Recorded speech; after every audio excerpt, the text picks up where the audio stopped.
네, 반갑습니다. 시작하도록 하겠습니다. 안녕하세요. 반갑습니다.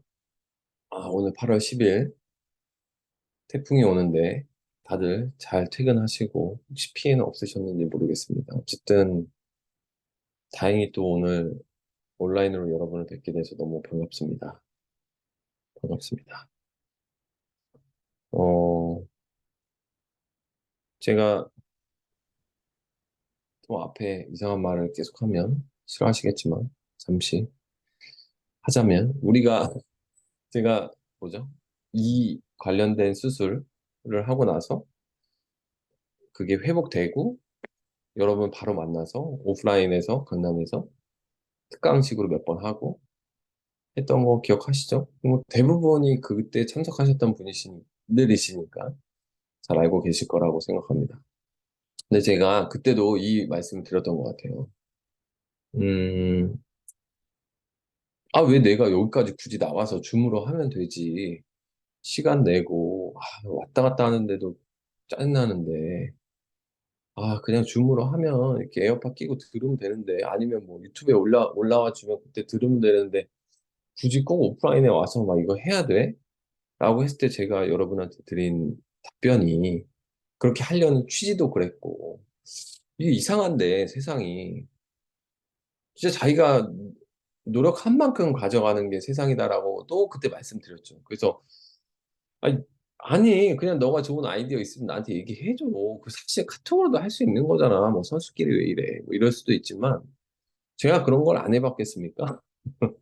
그죠? 근데 웃긴 게 돈이 안 돼요. 그런 게 희한하게. 제가 예를 들어서입니다. 예를 들어서 똑같은 기업을 여러분들하고 강남역에 직접 모여가지고 우리가 오프라인에 같이 하셨던 분들 아니면 이제 또 후에라도 또 특강을 막 찾아서 들으신 분들 그리고 열심히 들으신 분들 그리고 본인도 찾아보신 분들 그리고 이번에 우리 뭐였죠? 오프라인 특강 하고 나서 회식했을 때 그때도 많이 얘기 나눴고 굉장히 많은 분들이 도움을 주셨잖아요. 막 단톡방에, 아니 단톡방이래. 그 채널에 막, 그 뭐죠?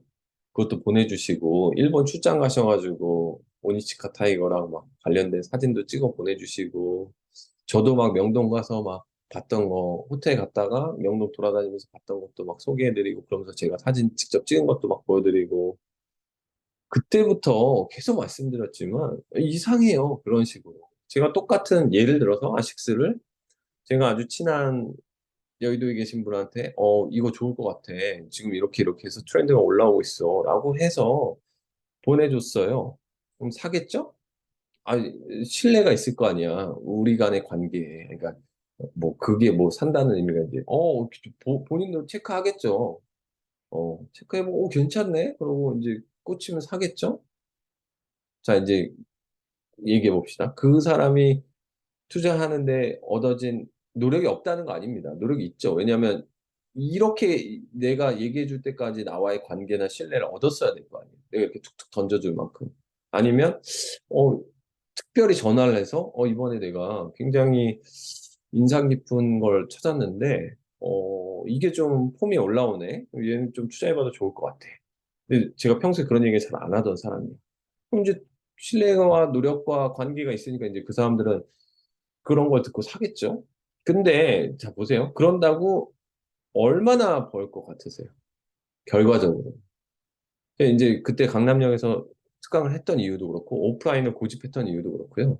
이상하다니까요. 그거 그냥 카톡으로 찍어줘도 되고, 아니면 진짜 종목을 찍을 거면, 아니면 이거 좋아요라고 뭐 도표랑 구글 트렌드랑 몇 개랑 해서 보내주면 끝이에요, 사실은. 근데 그거랑 아니, 진짜 공감하고, 와서 내가 막 땀 삐질삐질 흘려가면서 듣고, 왔다 갔다 한 시간씩 하고, 그러면서 지하철이나 버스에서 또 가면서 내가 체크해보고, 나도 그런지 아닌지 관찰해보고, 사람들 신발 보면서 다니고, 그래서 나도 사진 찍고, 사람들한테도 물어보고, 동생한테도 물어보고, 친척한테도 물어보고, 한 사람하고, 그러지 않고 그냥 들었어. 아, 그래? 좋아? 사봐? 한 사람하고는 분명히 제가 결과적으로 차이가 있다라고 말씀드렸잖아요.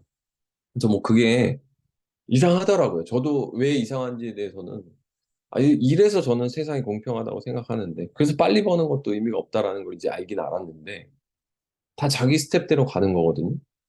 그래서 뭐 올해 주도 테마가 뭐냐, 2차 전지냐, 로봇 관련주냐, 뭐 아니면 뭐 뭐냐, 뭐 굉장히 많은 얘기들을 했었지만, 제가 그때도 말씀드린 것처럼 2차 전지가 주도주가 돼서 뭐 금양이 10배를 오르건 뭐 에코프로가 20배를 오르건 그게 내 게 아닌데, 그리고 말마따나 저점에 사서 고점에 판 적도 없고, 시장에서 이렇게 경험이 쇠가 빠진 저도 그런 경험은 없고요.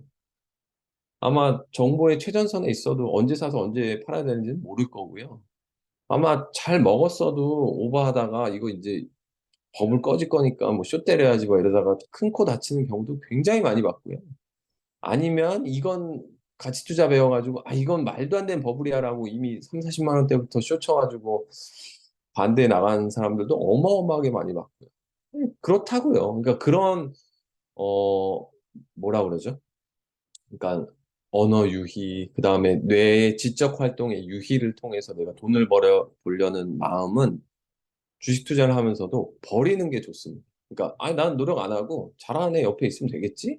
그리고 좀 걔 말 좀 들어보면 되겠지?' 아니라고요. 그게 본인이 고민하고 본인이 찾아보고 본인이 확인해 보고 본인이 체크해 보는 걸 해 보지 않은 사람은 그 경험이 늘지 않아요. 그러니까 예를 들어서 그때도 말씀드렸지만, 만약에 여러분이 계속 저랑 이런 관계를 유지하면서 제가 계속 이렇게 잘 찍어서, 예를 들어서 여지껏 그러지도 않았지만 좋은 기업들을 계속 소개해서 여러분들이 이걸 통해서 계속 돈을 많이 벌었다고 생각합시다. 근데 어느 날 제가 없어졌어요. 자 그럼 그다음 뭐죠? 이게 안 된다니까. 그래서 내가 스스로 하는 힘을 기르는 게 굉장히 중요하다라는 얘기고요. 그러기 위해서 그냥 내 발품과 그냥 뭐 대충 머릿속에 생각들 가지고 돈을 버는 것처럼 느껴지면 절대 그렇지 않습니다. 그래서 땀 흘린 만큼 돈을 버는 거예요. 투자도. 뭐 부동산도 주식도. 하물며 채권도. 코인도 마찬가지라고 생각해요. 자기가 노력한 만큼이에요. 왜냐하면 그래야 본인이 확신하는 정도가 다를 테니까. 앞서 이런 얘기를 왜 이렇게 많이 하냐. 음, 자, 한번 보시죠. 같이 한번 보실까요? 이거 기억나세요? 4월 달에 한 건데, 스터디.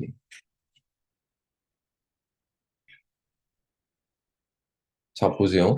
우리가 언제부터 얘기했냐면 이거를 3월부터도 계속 이런 거를 오프라인, 온라인에서 찾고, 막, 이렇게 됐다. 막 해서 이제 이게 고평가냐 아니냐, 뭐 이런 얘기 하지 말고, 일단은, 갈 놈 가는 시장, 그리고 잘 되는 놈이 트렌드가 올라올 때 그 위력, 이런 걸 뭐 보여드렸고, 올해 어쨌든 뭐 시장이 무슨 2차 전지니 반도체니 뭐 AI니 이런 걸 가지고 주도주니 테마주니 이런 얘기를 할 때 우리는 일단 여러분과 저는, 그러니까 저는 반대. 왜? 나만의 주도주와 나만의 테마가 존재해야 된다. 그게 시옷 비읍과 디귿 이읒 이읒 티읕이었다. 여러분이 이제 다 아시는 것처럼 그게 신발과 다이어트다. 계속해서 말씀드렸잖아요. 이때가 언제입니까? 이제 4월 18일이었으니까 4월 한 20일쯤 됐을 때 우리가 이걸 봤을 때 3,850엔이었던 아식스는 사실 그 이후로 막 굉장히 잘 오르지 않았죠. 지금 벌써 4개월이나 지난 얘기를 하고 있잖아요. 그리고 막 호가 검색량 계속 업데이트 해보고, 데커스 차트 보고, 그랬죠. 그리고 비만 치료제 관련된 얘기하고, 다이어트 시장에 대한 얘기들 하고, 그래서 위고비 구글 트렌드와 막 노브노 릴리 그다음에 엘프 뭐 이런 거 봤다 막 이런 거 했었잖아요, 그죠? 그리고 막 실제로 사진 보고 명동에 갔던 거 사진 보고 했었잖아요, 그죠? 어 그래서 이런 노력들이 수반된 것 결과 그 결과가 제 생각에는 최근에 반영되는 겁니다. 그게 그냥 당장 반영되는 일이 아니라는 거죠. 그죠? 그래서 시간이 굉장히 많이 필요한 거고, 잠깐만요. 또 어디다 놨지? 이거 안 열어놨습니다. 이거 이제 직접 이분하고 얘기를 나눠야 되는데. 볼까요? 보내주셨죠? 저희한테. 일본 현지에서 카톡으로. 출장까지 가서, 회사 일로 출장까지 가서. 뭐야, 왜 공유가 안 되고 있지? 자, 잠시만요.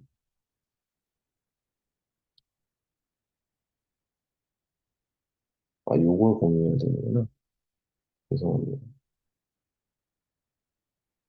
이거 보내주셨죠? 그러니까 제 얘기는 뭐냐면, 이거 보자는 게 아니라, 이런 노력을 한 사람이 투자한 마음과, 그냥 듣고 투자한 사람의 마음이 똑같겠냐고요. 본인 이게 발품 팔았잖아요. 이거 굳이 여기에 가볼 이유가 있습니까? 이렇게까지 노력을 해야 될 이유가 있어요. 그리고 우리 스터디에 오신 분들은 막 아식스 관련된 신발도 하나씩 다 사보셨던 것 같은데. 얼마나 노력을 많이 한 거예요. 그죠? 그러니 당연히 그 퍼포먼스가 다를 수밖에 없죠. 결과도 다르고. 그리고 불안하지 않고, 그리고 실적 발표를 했죠. 어쨌든. 그래서 이제 오늘 할 얘기들이 대부분 그런 얘기들이긴 하지만 또 항상 새로운 아이디어와 새로운 것들도 존재해야겠지만 복귀해보는 거는 굉장히 중요하다라는 얘기입니다. 자, 오늘 스터디 시작하도록 하겠습니다. 한번 보시죠. 네, 보이세요? 아이고, 이거보다 사진을 보는 게 낫네. 네, 퀄컴의 스마트폰 두뇌, AP칩 실적 급감. 이번 실적이 발표되고 있죠, IT 기업들.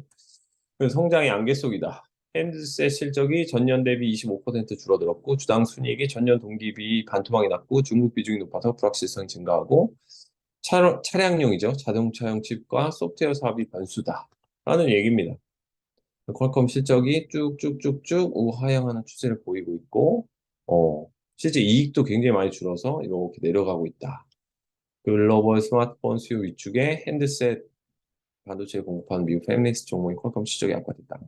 계속해서 말씀드리지만 이게 뭘 의미하냐에 대해서 생각할 필요가 있어요. 퀄컴이 중요한 게 아니고 퀄컴이 뭐가 중요합니까?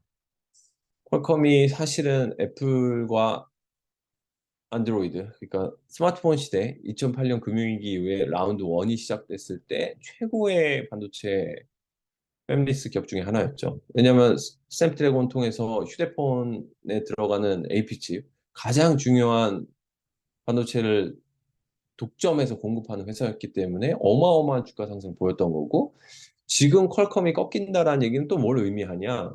스마트폰이 꺾인다는 얘기죠. 애플 실적 발표됐죠. 예상치를 상회했으나 매출이 감소했죠. 아이폰 판매도 둔화해서 지금 애플 거의 고점 대비해서 한 10% 이상, 10% 정도 하락한 상태가 됐죠.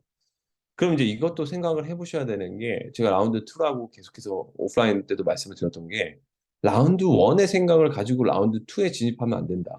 라운드 1에서 경험한 내용을 바탕으로 새롭게 바뀌는 세상에 새로운 생각을 해야지 라운드 1의 생각을 그대로 가지고 오면 안 된다. 경험을 가지고 와야지. 그러니 애플이 좋다. 구글이 좋고 퀄컴이 좋다. 그다음에 뭐 이런 회사들은 당연히 장기 투자해야 된다. 라고 생각할 수 있지만 과거에 그러면 우리는 2009년부터가 라운드 1이었고 이번 2023년이 라운드 2지만 라운드 1이 93년도쯤이었던 애들은 어떻게 생각할까요? 그들한테 애플은 노키아와 소니 이런 애들 아니었을까요? 그랬던 것처럼 그랬던 애들이 한 방에 나가 떨어지고 블랙베리나 이런 애들이 나가 자빠지고 애플이 지금 시장을 잡은 것처럼 지난 라운드 1에서 이런 변화가 있기 때문에 이 변화에 대한 틀을 고정시키지 말고 확장해 나가면서 경험만 가지고 오라는 거죠. 최근에 줄 서면 소비재라고 말씀드렸죠. 이렇게 뭔가 나왔는데 줄을 세울 수 있으면 소비재인데 애플에 대한 줄 서는 건 어떻다고 생각하세요? 그냥 여러분이 생각하셨을 때. 뒤에서 보시면 아시겠지만 이제 애플에 대한 기대감들이 많이 줄어들었죠. 하드웨어적으로도 그렇고. 어쨌든 예상 실적은 상회했지만 스마트폰 판매가 부진하고 아이폰 판매가 예상보다 부진하다. 결국에는 서비스 매출은 당연히 앱스토어를 통해서 올리고 있지만 새로운 신산업에 대한 비전, 그리고 AI라든지 뭐 이런 거에 대한 새로운 준비, 이런 것들이 없다라는 게 사실은 이제 주가 하락의 근본 원인이다라는 얘기인데, 이것도 뭐 한 진짜 10만 번쯤 말씀드린 것 같은데, 이미 팀 쿡 체제로 넘어가면서 팀 쿡이 버핏 아저씨랑 짝짝꿍해서 아주 많은 수의 주식을 허구한 날 사서 남아도는 현금을 태우고 주식 수를 줄여주면서 주가가 안 오를 수 없는 환경을 만들어 줬고, 더군다나 IT나 성장주 투자는 극혐하는 버핏이 애플을 샀다는 건 완벽한 소비재로의 전환이고, 그죠? 그리고 이제 저성장 국면에 들어갔다라는 얘기고, 어, 바보가 운영해도 할 수 있다라는 기업이고, 다만 이제 경제적 혜자를 높이 가지고 있다라는 기업이라는 생각을 했겠죠. 여전히 독점적 지위를 누릴 수 있고, 당분간 경쟁자가 나타나기 힘들고, 이런 건 맞지만, 지난 20년간 우리가 애플의 퍼포먼스 얘기하면서 보내줬던 그 연도별 닷컴 버블 고점에 1억 투자했을 때 애플과는 다른 애플이 됐죠. 근데 그 감성에서 못 벗어나는 것도 문제라는 거지. 왜냐하면 보세요. 아이폰 시리즈별 판매량이 출시 후 12개월을 보여주고 있는 도표인데 이게, 자 같이 보시죠. 원래 첫 출시 달에 보면 이렇게 다 올라가죠. 우상향하죠. 이렇게. 그러다가 일정 시점이 되면 이때부터 꺾이고 꺾이고 이렇게 해서 이렇게 스무스하게 내려오는데, 아이폰 14로 오니까 어때요? 별로 올라가지도 않고 좀 팔리다가 쭉 내려오죠. 이해되세요? 그러니까 예전에는 이게 이렇게 갔다가 이렇게 되는 그림이었다면 이제 점점 이 높이를 줄이더니 이제는 되게 플랫해졌다는 건 뭐죠? 새로운 기종에 대한 변화? 어, 이런 것들을 많이 추구하지 않는 거죠. 상대적으로. 그죠? 음. 그러니 이게 줄어들 수밖에 없죠. 그러니까 스마트폰 판매는 줄어들 수밖에 없는 거고, 혁신이 안 나오는 게 아니라 문제는, 그러니까 결론은 지금 돈이 없어서 뭔가를 못 사고 이런 문제가 아니라, 제가 봤을 때는 시장도 그렇고 혁신이 없어서 못 가는 거죠, 지금. 엄청 매력적인 제품이라고 치면 아이폰 나왔을 때 금융위기 터지고 난 직후인데도 세상에 전 세계인들 다 줄 세워서 팔았는데, 그리고 세상에 부자는 얼마나 많습니까? 경기와 상관없이. 그래서 안 팔린다는 건 그냥 너무 뛰어난 혁신이나 새로운 니즈, 변화에 대한 니즈 없다는 얘기라는 거죠. 그러니까 애플에 대한 생각도 좀 바뀌어야 되는데 안 바뀌지. 왜? 애플은 천년 만년 영원할 거라고 생각하니까. 다만 이런 건 있습니다.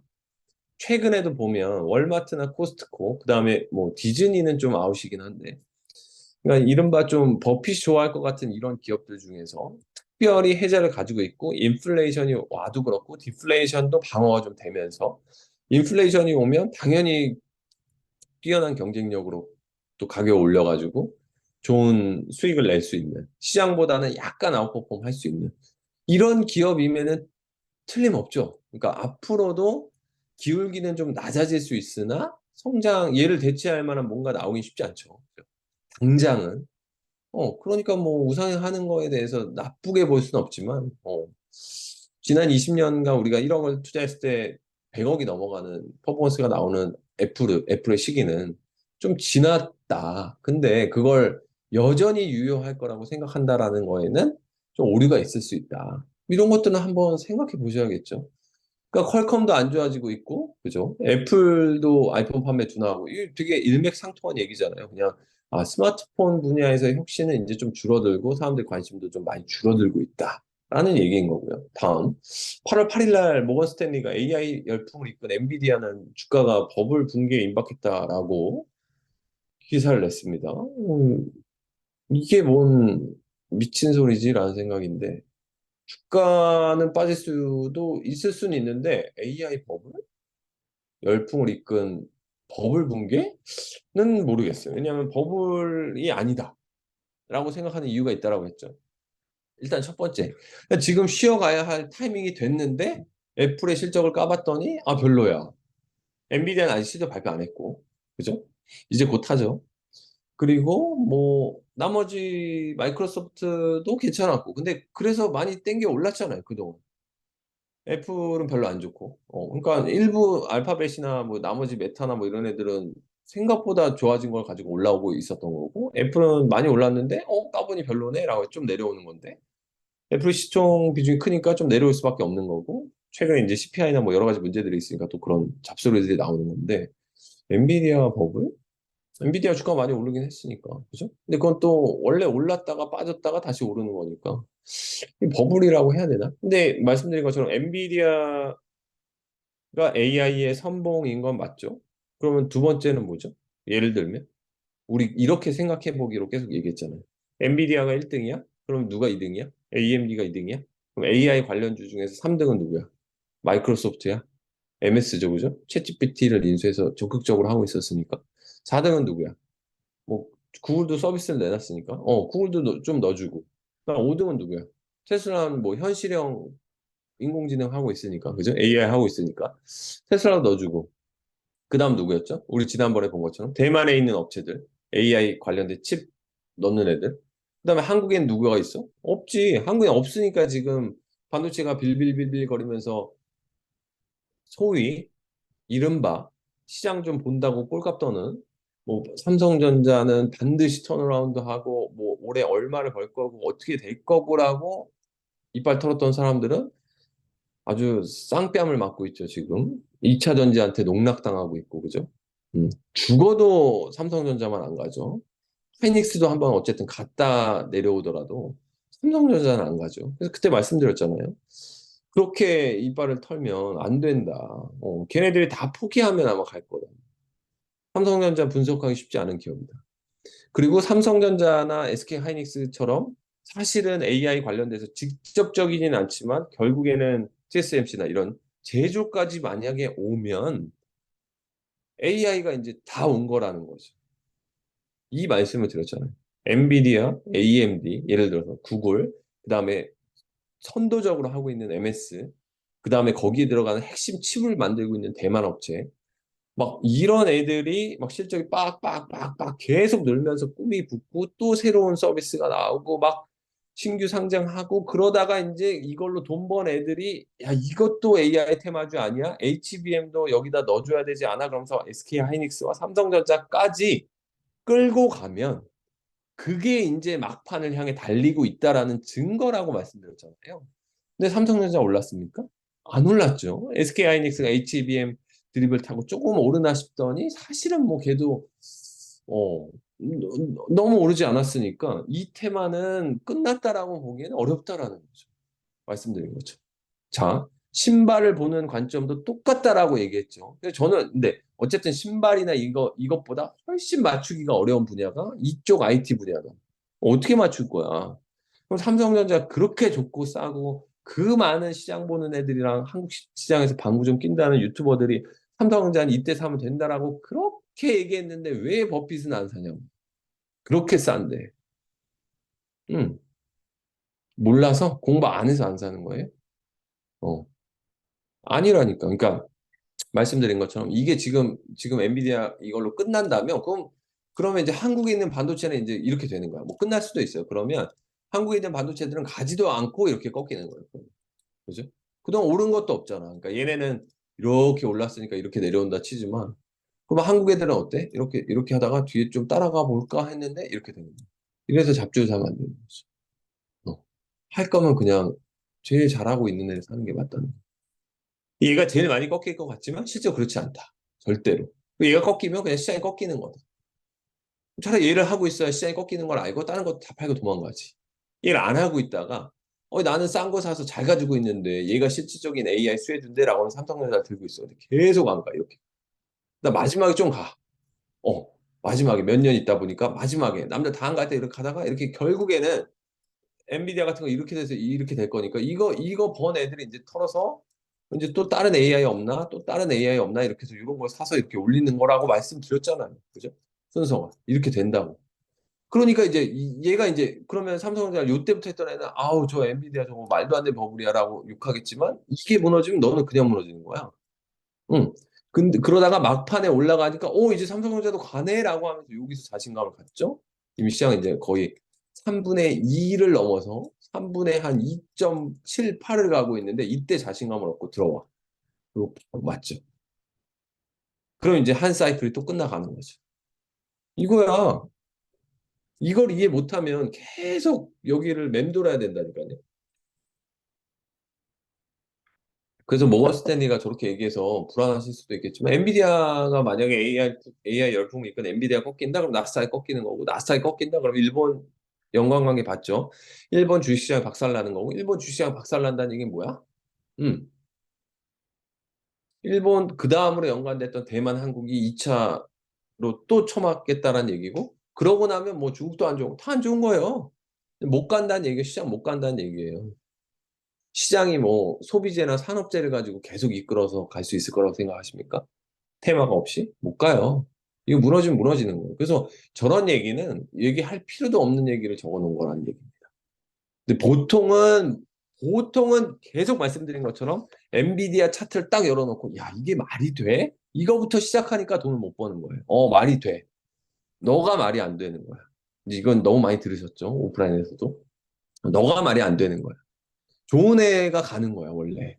너가 가치 주라고 한 거 그거 똥주여서 안 가는 거야. 아무도 안 사고 싶으니까 안 가는 거야. 그런 거 계속 빠지는 이유에 대해서도 계속 말씀드렸죠. 자, 이번에 미국 빅테크 기업 실적을 2분기 기준으로 이렇게 또 만들었어요. 얘네들이 항상 잘 만들어내죠. 자, 한번 보시면 애플이 전년 대비 매출이 줄었습니다. 전년 동기 대비. 이익은 살짝 늘었지만 매출이 줄었어. 그리고 순이익 증가율도 1%야. 아마존은 매출 늘었죠. 근데 이때는 적자가 났었지, 이때. 이제 턴어라운드 했어. 흑자 전환했어요. 알파벳은 697에서 746으로 늘었죠. 많이 늘었네. 그리고 순이익은 15% 늘었네. 메타는 16% 늘었습니다. 22년 대비해서. 그 다음에 마이크로소프트가 확실히 20% 늘었죠. 자, 보세요. 순서가 있잖아. 얘는 턴어라운드 하긴 했지만 애플이 주가가 시가총액 1등이긴 하지만 상대적으로 언더퍼포먼 수밖에 없는 게 얘가 아웃퍼포먼스 얘는 얘가 많이 오른 이유가 있다. 이런 거 다 알고 있는 거예요. 얘가 성장률이 높잖아. 어. 20%나 오르잖아. 그리고 보세요. 처음으로 이제 얘는 201억 달러를 찍었는데 애플은 고작 1% 늘어서 200억 달러도 못 찍고 199 찍었잖아요. 이거 계절성이 있긴 합니다. 애플은 항상 하드웨어 출시되는 시기가 있으니까. 어쨌든 이러면 이렇게 체인지 될 수도 있지. 시총이 때는. 그죠? 근데 얘네들 보면 성장세 보세요. 어. 애플 확실히 성장세가 좀 둔화되긴 하죠. 아마존은 모르겠어요. 그죠? 알파벳이나 메타도 이게 22년 대비해서 그런 거니까 얘네들이 하여튼 성장성 잘 봐야겠지만 요렇게만 딱 만들어서 내놨더라고. 연합뉴스에서. 왜 그랬는지 모르겠지만. 그래서 우리는 항상 우리가 새로 만들죠. 하나를 더 넣어서. 왜? 얘를 넣기 싫어하니까.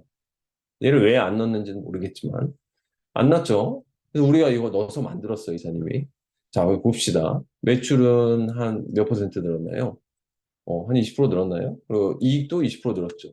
MS 20% 늘었으니까 사실상 빅테크 중에서는 얘 두 개가 지금 연속으로 계속해서 그러니까 20%씩 이번 분기만 딱 띄워놓고 보면 성장률이 좋았던 애는 MS랑 얘고 메타도 뭐 나쁘진 않았으니까 얘도 올라왔잖아요 많이.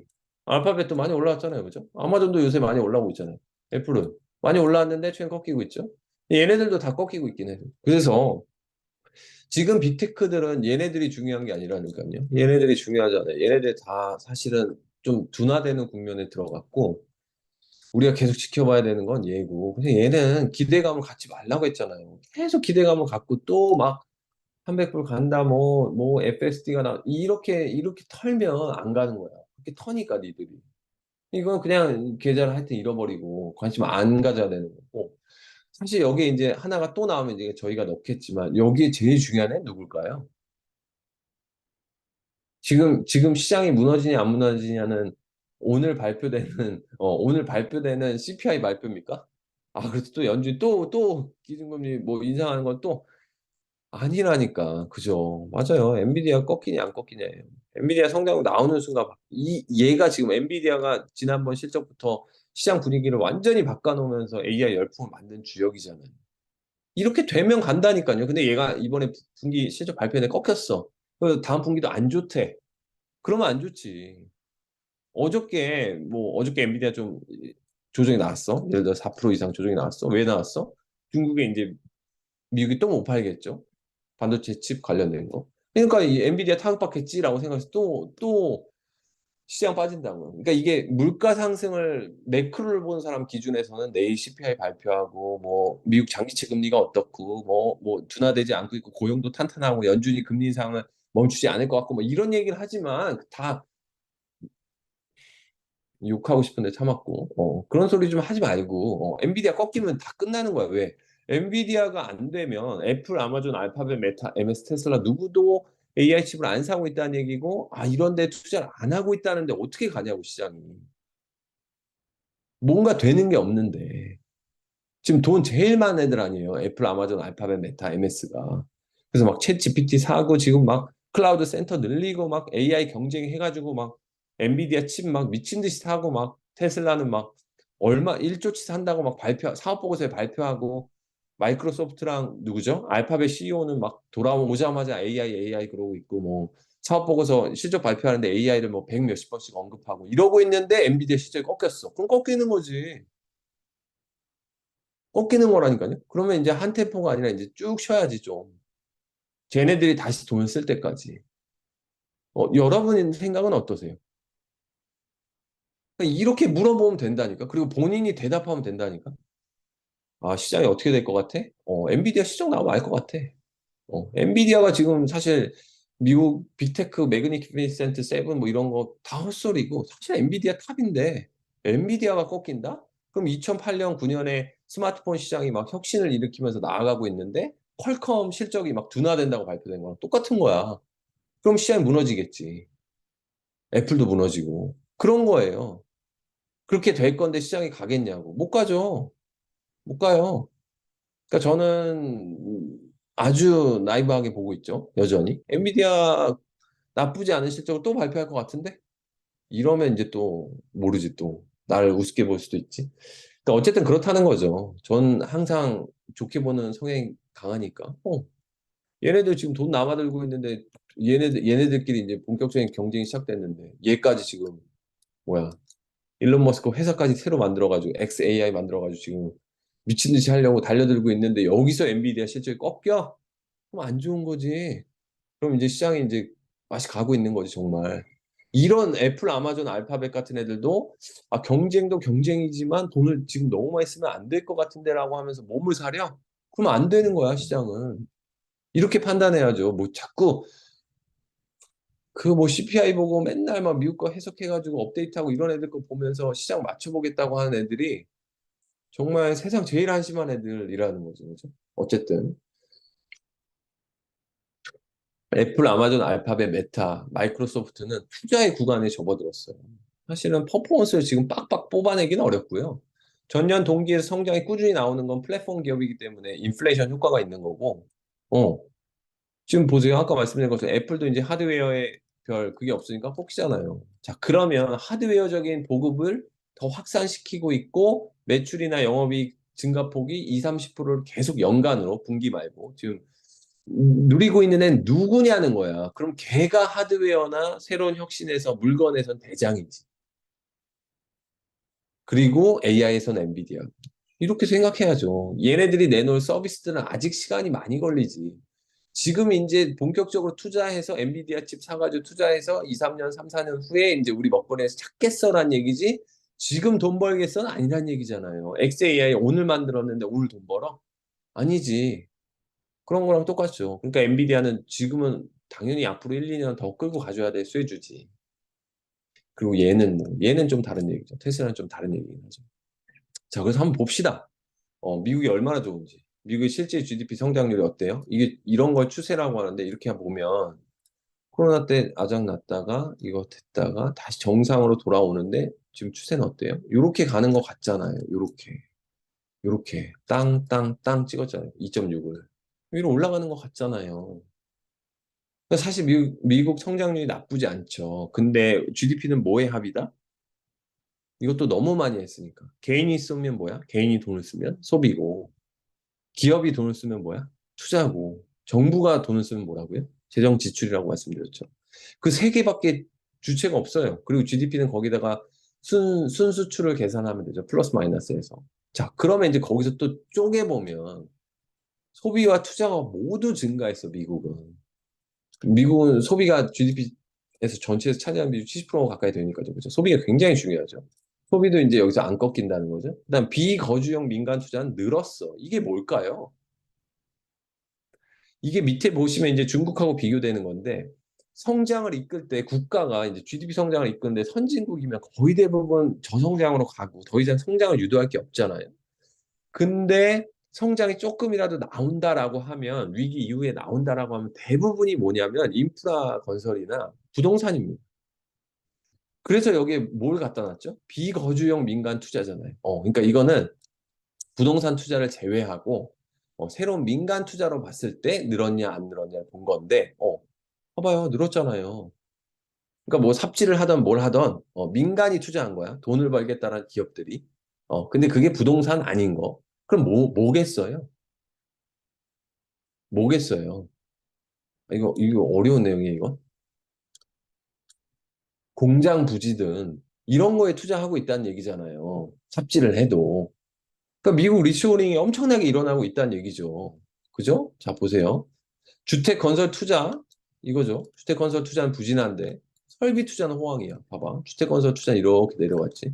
어, 이거 뭐야? 설비 투자 늘어났지. 설비 투자 늘어난다는 얘기가 뭐예요? 응, 기업의 투자가 늘어나고 있다고. 이게 중국이 문제가 되는 이유는 뭐라고요? 중국 설비 투자 늘어나는 게 아니라 그동안 다 거의 대부분 뭐였어? 정부 주도의 주택 건설 투자가 계속 늘었다고요. 또는 인프라 투자가 계속 늘었다고요. 이거 되게 부실한 내용인 거고, 민간의 설비 투자가 호황이 돼야지 뒤이어서 뭐가 만들어진다? 일자리가 만들어지죠, 일자리가. 일자리가 생겨나야 될 거 아니에요. 그죠? 그러니까 부동산만 짓고 나면 일자리가 생기나? 부동산으로 GDP 성장률을 끌어올리는 거에 한계가 그런 거라니까. 나중에 부동산 거품만 남아있다는 거. 그게 2008년에 미국이 망한 이유고, 금융위기가 일어났던 이유고, 지금 중국이 어려움을 겪고 있는 이유고, 똑같아요. 근데 그게 되게 쉬운 방법이야. 그래서 MB 때, 그다음 박근혜 정권 때 우리도 부동산 사라고 계속 했던 거고, 그거 말고는 성장에 유도할 수 있는 방법이 잘 없으니까. 근데 미국은 어때? 그게 아니라 이제 민간의 설비 투자가 엄청 활발해. 이런 거지. 반면에 우리나라는 어떨까요? 한번 봅시다. 소득에서 부채를 상환하는 비율인데, 이제 100만 원을 번다고 가정하면 우리나라는 14만 3천 원은 빚 갚는 데 쓰는 거예요. 그죠? 근데 2008년 금융위기 왔을 때 우리나라가 11.7%밖에 안 됐어. 근데 지금 어때? 금융위기 전보다 더 올라갔어. 제가 그때도 말씀드렸죠? 금융위기 때 우리나라가 잘 넘어갈 수 있었던 이유는 뭐다? 금융위기 때 우리가 잘 넘어갈 수 있었던 이유는 뭐다? 아무도 기억이 안 나요? 그렇지. 역시. 우리는 98년도에 IMF를 맞았잖아요. 이 충격이 굉장히 컸어요. 실제 구제금융 98년이었지만 2000년, 2001년까지도 계속 문제가 생겼어요. 왜? 세계 경제가 이때는 닷컴 버블 붕괴로 맞았지. 우리는 98년에 맞았지. 이러면서 완전 침체였다고. 자, 무슨 얘기냐? 이러다 보니까 가계부채 자체가 높지 않았고 미국에 비해서도 어느 나라에 비해서도 그리고 부동산에 대한 공포심까지도 있었던 시기였기 때문에 우리나라 주택 가격이 상대적으로 양호했고 주택 가격 건전성도 높았던 거죠. 그래서 잘 유지되고 있었는데 어때? 지금 어때요? 일본은 어때요? 어, 요런 추세네. 번거에서 한 8%만 나가네요. 부채 상환 비율이. 근데 우리는 2008년보다 더 높죠. 그러니까 뭐 이건 생각해볼 문제라는 거지. 터진다가 아니라. 자, 호주와 캐나다 부채 상환 비율도 심지어 하락하고 있어. 얘네도 2008년에 이렇게 높았지. 호주는 18.3%인데 16.3이야. 지금 높다고는 하는데. 그다음 캐나다는 13.8이지. 요때 높았는데 캐나다도 거의 높은 수준이지. 근데 이거는 지금 금리가 빨리 올랐기 때문에 금리로 인한 부담이 높아진 것도 있지만 호주, 캐나다도 대표적인 뭐죠? 뭘까요? 우리나라, 호주, 캐나다의 공통점이 뭡니까? 소득이나 일자리 대비해서 부동산 가격이 지나치게 올랐고 그 부동산 가격이 오른 거에 굉장히 많은 사람들이 뛰어들어서 부채 레버리지를 썼기 때문에 부채 상환 비율이 높아졌죠. 근데 호주나 캐나다는 금융위기, 2008년 금융위기 당시 수준보다는 낮거나 비슷한 수준인데 우리는 98년도까지는 관리가 잘 돼서 11.7%밖에 안 됐지만 우리 14.3%로 더 높은 수준이다. 그러니까 절대 수치만 가지고 보면 호주가 더 높지. 16.3%로. 그죠? 근데 어쨌든 우리도 낮은 수준은 아닌데 이 세 나라의 공통점은 뭐다? 어, 부동산이 어, 많이 올라갔죠. 그게 다 문제죠. 어. 그런 상태에서 금리가 급격하게 오르니까 이제 부담들이 높아지니 호주, 캐나다의 내수나 한국의 내수 소비는 사실 좋기는 쉽지 않다라는 거죠. 이해되시죠? 반면에 미국, 영국은 어때? 와, 진짜 얼마나 좋아. 뭐 골디락스야 이거 진짜. 어. 세계 경제를 그죠? 파탄에 만들었던 미국은 11.6%를 찍고 이때 2008년에 이러고 쭉 내려와서 지금 7.7%밖에 안 되죠.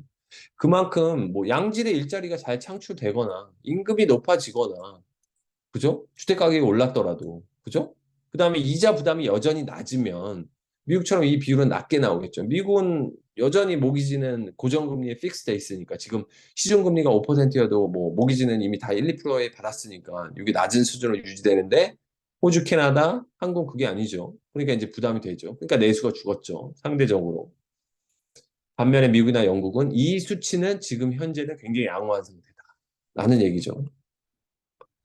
반면에 미국의 빅테크의 PER은 2021년에 고점 부분에 접근했다라는 거죠. 이익은 안 느는데 프리미엄 많이 받았으니까 조정받을 만했다. 뭐 이런 얘기인 것 같아요. 근데 하필 그때 피치가 딱 때렸죠. 미국의 신용 등급을 하향시켜 버렸죠. 그래서 부채 한도를 너무 계속해서 늘려서 쓰고 있는 거에 대해서 한번 경고를 때렸죠. 그러니까 최근에 시장이 흔들흔들 한다라는 핑계를 가져와서 또 이제 미국의 부채에 대한 얘기를 하고 어쩌고 저쩌고 저쩌고들을 얘기하는데 미국 부채 걱정할 시간이 어딨어. 미국 부채를 왜 걱정해? 그죠? 아니, 미국 부채를 왜 걱정해? 아니, 미국이 달러를 안 치면 뭘 할 건데요. 그죠? 미국의 가계가 무너지거나 미국의 기업이 무너지지 않으면 그건 문제가 아니라니까. 한국도 마찬가지고 한국 가게가 무너지고 한국 기업들이 무너지는 게 문제지 무슨 한국 정부? 아, 물론 정부도 크겠지만. 그리고 나서 엊그저께 무디스가 미국 중소은행 10곳도 신용등급을 하향시켰습니다. 그래서 또 난리가 났죠.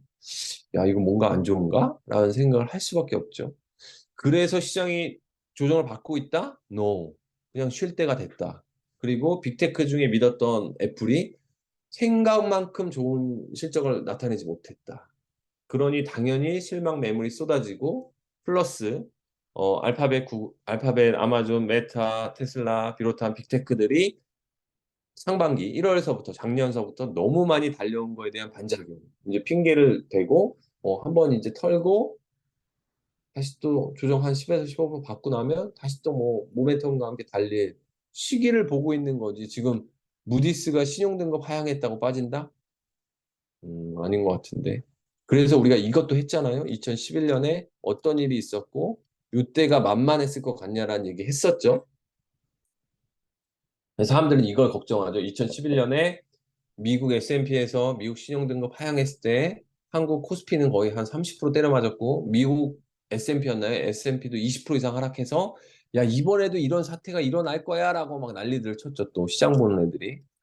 근데 이때랑 뭐가 다르다, 지금은?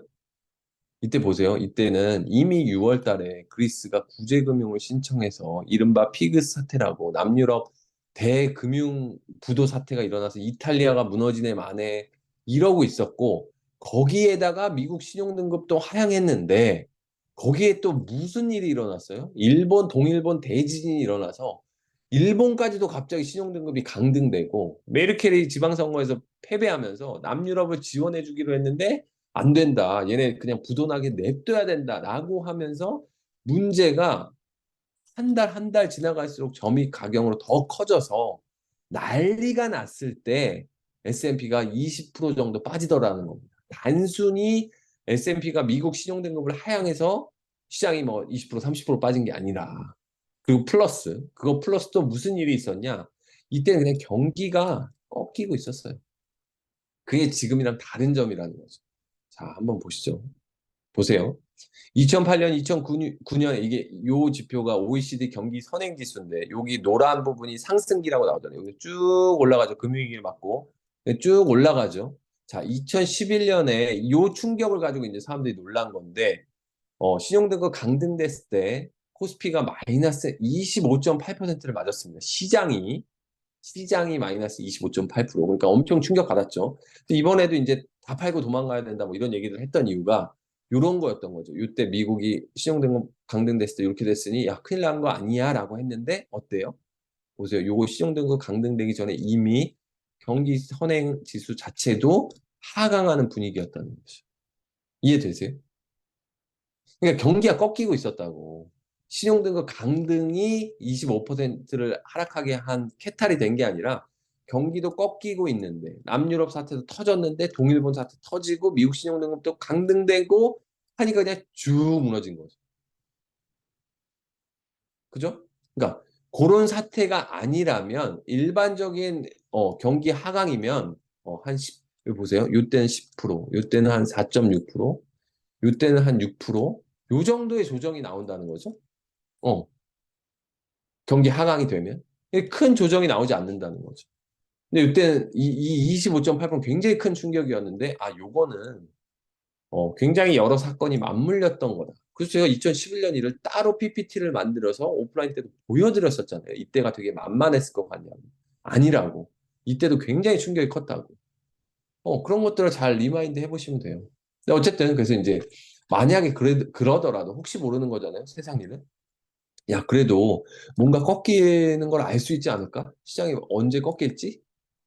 언제 시장이 또 이렇게 맞을지. 지난번 11월도 그랬고, 지난 10월도 그렇고, 너무 공포스러웠어. 아니야, 아니야 하다 너무 크게 맞아가지고, 막 50%, 70%씩 맞은 게 난 너무 두려워. 아는 분들은 뭘 보면 되냐? 미국 국채 2년물의 상단 금리, 그러니까 얘 금리가 4.7이나 5.1, 요걸 돌파하면 S&P 500이 무너지더라. 뭐 이런 얘기입니다. 여기 보세요. 여기 올라가니까 S&P가 무너지죠. 올라가니까 S&P 무너지죠. 이번에도 여기를 찍는다? 그럼 이거 무너지겠지. 이 얘기예요. 이게 가장 연관성이 깊다는 거예요. 그럼 네이버에 미국 국채 2년물, 미국 국채 10년물, 5년물 이렇게 쳐보세요. 매일매일 몇 퍼센트씩 오르는지. 이 꼭지를 추세적으로입니다. 추세적으로 이게 이렇게 가는 것 같다. 그럼 무너진다니까요. 보세요. 이렇게 가니까 무너졌죠? 가니까 무너졌죠. 가는데 이번엔 같이 갔네? 근데 여기서 이제 추세적으로 올 것 같아. 그럼 무너지겠지. 이건 어쩔 수 없다는 거예요. 그러니까 확인해 보고 싶으면 이걸로 확인해 보라는 거죠. 이상한 애들 말 듣지 말고. 이것도 어렵다. 뭐 내가 맨날 언제 시간 남아서 미국 국채 5년물, 10년물, 2년물, 30년물 뭐 쳐보고 있어. 그런 분들은 그냥 환율을 보세요. 환율이 막 1350원, 1380원 막 간다. 그러면 이제 시그널을 보내주고 있는 겁니다. 이제 작살나고 있어라는 시그널을 보내주는 거죠. 그쵸? 음. 근데 저는 모르겠어요. 아까 말씀드린 것처럼 너무 너무 건강한 조정을 받고 있다고 생각이 드는데. 음. 아니 말씀드렸잖아요. 맞고 가야 된다고. 충분히 맞을 자리가 됐다고. 저 같아도 한번 팔고 가겠다고. 자, 어쨌든 우리는 새로운 라운드 2에서는 새로운 변화를 봐야 된다. 라운드 1에서는 누가 주도했다? 중국이 주도했다. 1번. 중국 소비와 관련된 것들이 다 지난 10년을 대폭등한 시기였다. 한국에 있는 화장품들도 그랬고, 면세점도 그랬고, 카지노도 그랬고, 관광도 그랬고, 소비재도 그랬고, 글로벌 최고 주식인 LVMH도 그렇고, 이런 애들이 다 만들어낸 결과다. 그렇지만 이제 라운드 2는 뭔가 좀 다르다. 이걸 꼭 기억해야 된다. 절대로 까먹으면 안 된다. 라고 말씀드렸었죠. 자, 그 증거죠. 지난번에 본 것처럼 똑같아요. 미중 무역 분쟁이 격화되고 나서 미국이 중국에 대한 무역 수지가 계속 적자가 컸는데, 뭐야 이거? 최근 트렌드가 어떻대? 줄어들고 있네. 음. 중국 물건을 많이 안 사죠? 그럼 뭐 큰일 난 거지. 그지? 그럼 이제 태양이 두 개인데 태양 하나가 지고 있는 거죠. 그죠? 음. 근데 미국 일자리는 어때? 와, 진짜 놀랍죠? 야, 진짜 우린 이런 걸 보고 있습니다. 그죠?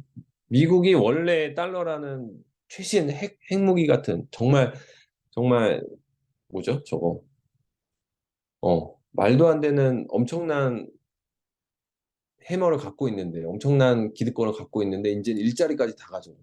첨단 일자리까지. 미국과 살란 얘기죠. 그죠? 독일, 미국의 인건비는 어때요? 중국 곱하기 2 하면 딱 맞는 거죠. 그죠? 어. 근데 어때요? 요 오른쪽으로 쭉 가보면 중국보다 싼 데가 어디야? 여기 쭉 보면 여기죠. 그러니까 여기도 이렇게 보면 딱 보면 딴 거 보지 말고 일론 머스크가 공장 만든다고 하는데 어딘지 보세요. 그죠? 응. 여기도 만들었지. 여기도 있지. 여기도 있지. 여기도 있지. 요런 데는 소비 시장도 탄탄하면서 제조 능력이 좋고 클러스터가 잘 형성되어 있고. 그죠? 여기는 싸게 만들고 그죠? 시장이 엄청 클 확률이 높고 그죠? 어. 인건비가 저렴하고. 그럼 여기서는 뭐 만들겠어? 저렴한 자동차를 만들겠지. 당연한 거 아니에요? 여기 시장에도 팔아먹을 수 있고. 그러니까 이런 데 노리는 거죠. 멕시코, 브라질, 인도. 뻔한 거죠. 멕시코 임금 중국이 75% 수준이야. 그럼 지금 남미, 북미, 그동안 장벽 만들어서 못 넘어오게 하던 그 멕시코가 좋아질 수밖에 없다, 있다. 말씀드렸잖아요. 얘로 대체한다니까? 근데 하필 보니까 2차 전지나 AI나 반도체에 중요한 게 뭐야?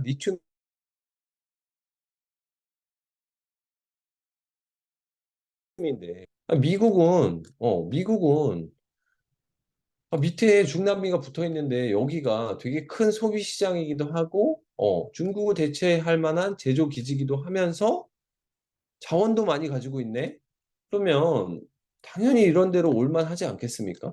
그러니까 중국도 최근에는 이제 이런 데다가 그래서 많이 자꾸 침발하려고 노력하고 있죠. 남미에다가. 음. 그러니까 지금 실제로 제가 맨날 얘기했던 그 브릭스, 2008년 금융위기 오기 전에 전 세계 신흥국 성장을 이끈다던 이 브릭스에서 이 브라질, 러시아, 인도, 그런 뭐야, 스페인이었나? 이 중에서 지금 이 망해가고 있던 이 브라질이 최근에 어떻고 있어요? 요새 브라질 증시 보셨어요? 음. 브라질 수출 어때요? 와우, 난리 났죠, 난리 났어. 음. 러시아 전쟁해줘서 농업 수출 잘 돼. 그치? 원유 가스도 잘 돼. 근데 나 지금 막, 뭐야? 원자재도 수출이 잘 돼. 그러니 뭐 정치는 개판을 쳐도 그죠? 누가 해서 막 개판 5분 전을 치고 막 비리가 막 난리를 쳐도 살아나죠. 갑자기 경제가. 이럴 때 정권을 잡은 애들이 수혜를 보는 거죠, 그냥. 어, 중남미가 잘 될 수밖에 없다. 그래서 지난번 우리 2주 전에 했던 것처럼, 해 축이 어디로 가고 있어? 태양이 어디로 가고 있어? 이쪽으로 가고 있어. 아시아에서, 남미, 북미, 중남미로 가고 있고, 미국 안에서는 어디로 가고 있어? 실리콘밸리, 샌프란시스코에서 어디로 가고 있어? 요 밑에. 마이애미, 텍사스, 이쪽으로 가고 있다. 이쪽으로 공장이 다 헤쳐모여 하고 있다. 이게 뭘 보여주냐? 실리콘밸리의 1등이 누구야? 얘가 이제 점점 지는 해라는 의미고, 여기에 1등이 누구야? 얘가 뜨는 해라는 의미 아니에요? 어. 자, 그리고 국가적으로 봤을 때는 어디였어? 국가적으로 봤을 때는 중국이었는데 이제 이게 어디로 가? 어디로 간다고. 이 북미 남미 쪽으로 이렇게 이쪽으로. 여기에 콩고물 많이 묻었던 애랑 여기에 묻은 애랑 완전히 다르지. 그러니까 이제 여기다가 새로 수출하는 베이스도 만들어야 되고 공장도 만들고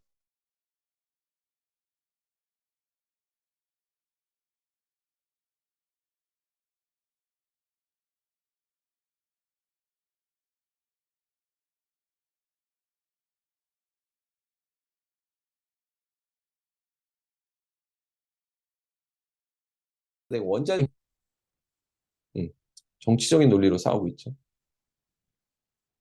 네. 그래서 코스피를 아웃퍼폼하며 강력하게 상승했던 업종 중 2차전지, 기계, 심지어 자동차까지도 정부 투자 관련입니다. 한국은 뭐 별 관심 없지만 그래도 여러분이 봐주시면 아, 이런 쪽이 좋았다. 제가 조선을 잠깐 말씀드렸던 이유도 그런 이유에서 했다. 어, 2차전지 기계, 그 다음에 AI 혁신, 요거였는데 요건 정부 투자고 요거는 양호한 수요인데 정부 투자, 양호한 수요잖아요, 그죠? 음.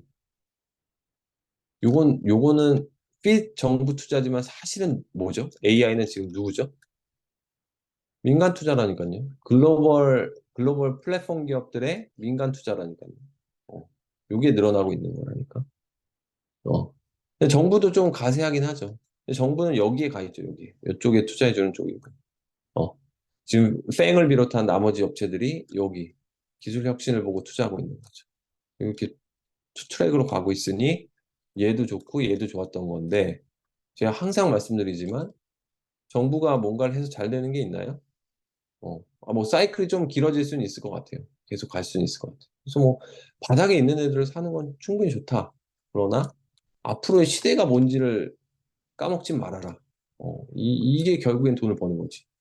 정부가 돈 써서 퍼포먼스 내는 것보다 민간이 돈을 잘 써서 퍼포먼스를 분명히 내겠죠. 시간이 지나면. 그러니까 여기를 놓치면 안 되겠죠. 이쪽을. 이쪽을 잘 봐야 된다. 미국의 정부 부채는 이만큼 늘어난다. 그러니까 뭐 이자를 더 못 올릴 거다. 뭐 이런 얘기 하는데 뭐 그런 걸 왜 예측하는지도 모르겠고 그냥 냅둬요. 그죠? 생산성 혁신이 일어나서 커버할 수 있으면 됩니다. 미국은. 그 다음에 독일도 어려울 것 같으니까 그죠? 헝가리 쪽으로 가겠죠. 얘네도 보면 이쪽은 물가도 싸고 인건비도 낮아서 유럽 내에서도 이쪽으로 일자리가 많이 옮겨갈 건데 헝가리에 제일 많은 게 뭐예요? 한국의 배터리 회사들 공장이 이쪽에 제일 많이 있잖아요. 그죠? 응. 이건 유럽으로 나가겠지? 그러니까 뭐 사실 이게 하루 이틀 만에 된 것들이 아니잖아요. LG도 그렇고 삼성도 그렇고 헝가리에 공장 만들어 놓은 지 몇 년 됐죠? 엄청 5년, 10년 전에 씨를 뿌려놓고 거두는 거라니까요. 어. 근데 왜 투자를 해서 오늘 해서 내일 벌려고 하는 거지? 어, 미국의 GDP 증가할 컨센서스는 추세가 이제 회복하는 추세로 가고 있습니다. 이게 이렇게 되면 이제 시장도 꺾이긴 할 텐데 계속해서 올라가는 추세라면 아까 말씀드린 엔비디아 꺾이지 않는다면 시장은 이렇게 됐지만 이렇게 가겠죠. 그걸 봐야지 뭐 자꾸 CPI 얘기하고 뭐 금리 인상 얘기해봤자 아무 소용없다. 자, 그 결과물들을 한번 보시죠. 자, 그러니까 아까 말한 것처럼 이런 애들이 LS 일렉트릭 같은 우리 기억엔 존재하지도 않던 이런 회사들이 최근 들어서 갑자기 이렇게 오른 이유가 뭐야? 말했잖아요. 정부의 투자가 증가한다. 미국에서 변압기 투자를 왜 해? 인프라 새로 깐다니까요. 중국한테 의존하지 않으려고. 그리고 중국산 변압기 안 쓰려고. 그리고 공장 지금 엄청나게 새로 신규로 짓고 있고, 반도체 공장, 전기차 공장, 뭐 신규 설비 투자, 미국으로 리쇼어링 엄청나게 하고 있는데, 그 새로 만드는 거에, 새로운 변압기 써야 되는데, 중국 거 뺐으니 한국 게 좋아지는 거지. 이게 다 누가 투자하는 거야? 이런 거 정부가 투자하고 있는 거예요, 미국 정부가. 그러니 지금 무진장 팔리고 있는 거죠. 어마어마하게. 보세요. 효성중공업 똑같죠? 하는 거 똑같죠? 똑같이 쉬고 있다가 똑같이 가죠? 똑같잖아요. 패턴이 똑같잖아요. 얘도 보세요. 현대일렉트릭도 쭉 했지만 쭉 가죠? 똑같잖아요. 패턴은. 그럼 그때 우리 일렉트릭 이 변압기나 이 애들 다 봤을 때 그때도 제가 말씀드렸죠. 분명히 1등이 누구여서 리더가 누군지를 확인해라. 변압기 시장의 리더가 누군지를 확인하고 걔가 꺾이면 꺾이는 거다. 그리고 1등이 누군지를 확인하고 싶으면 늦게 따라가는 애가 아니라 꾸준히 오르고 있는 애가 1등일 확률이 높다. 그럼 LS가 1등일 확률은 적죠. 왜? 계속 기다가 막판에 따라갔으니까. 효성이 직접적인 수혜가 더 많을 수는 있겠는데 사실은 HD가 좀 추세적으로 좀 올라오고 있었죠. 이때부터. 그러니까 얘일지는 모르겠지만 국내에서는. 근데 이것도 중요하지 않다. 글로벌로 봐야 된다. 왜? 보세요.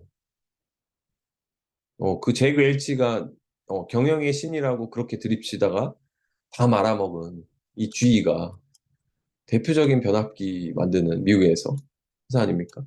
얘 보세요. 얘는 이렇게 올라가잖아요. 한국 애들은 어떻게 올라가죠? 이렇게 올라가잖아요. 보셨죠? 위에서 보셨죠? 한국 애들은 다 이렇게 올라가거나 이렇게 올라가는데 얘는 어떻게 올라가요? 얘는 이렇게 가잖아요. 이거 보고 따라서 하는 거라니까. 이게 왜 어렵지? 이건 어려운 일이 아니라고요. 그냥 주위가 턴어라운드를 하기 시작하는 거야. 이게 정부 투자가 느니까. 이렇게 하는 거죠. 이런 게 대표적인 미국의 산업재 아닙니까?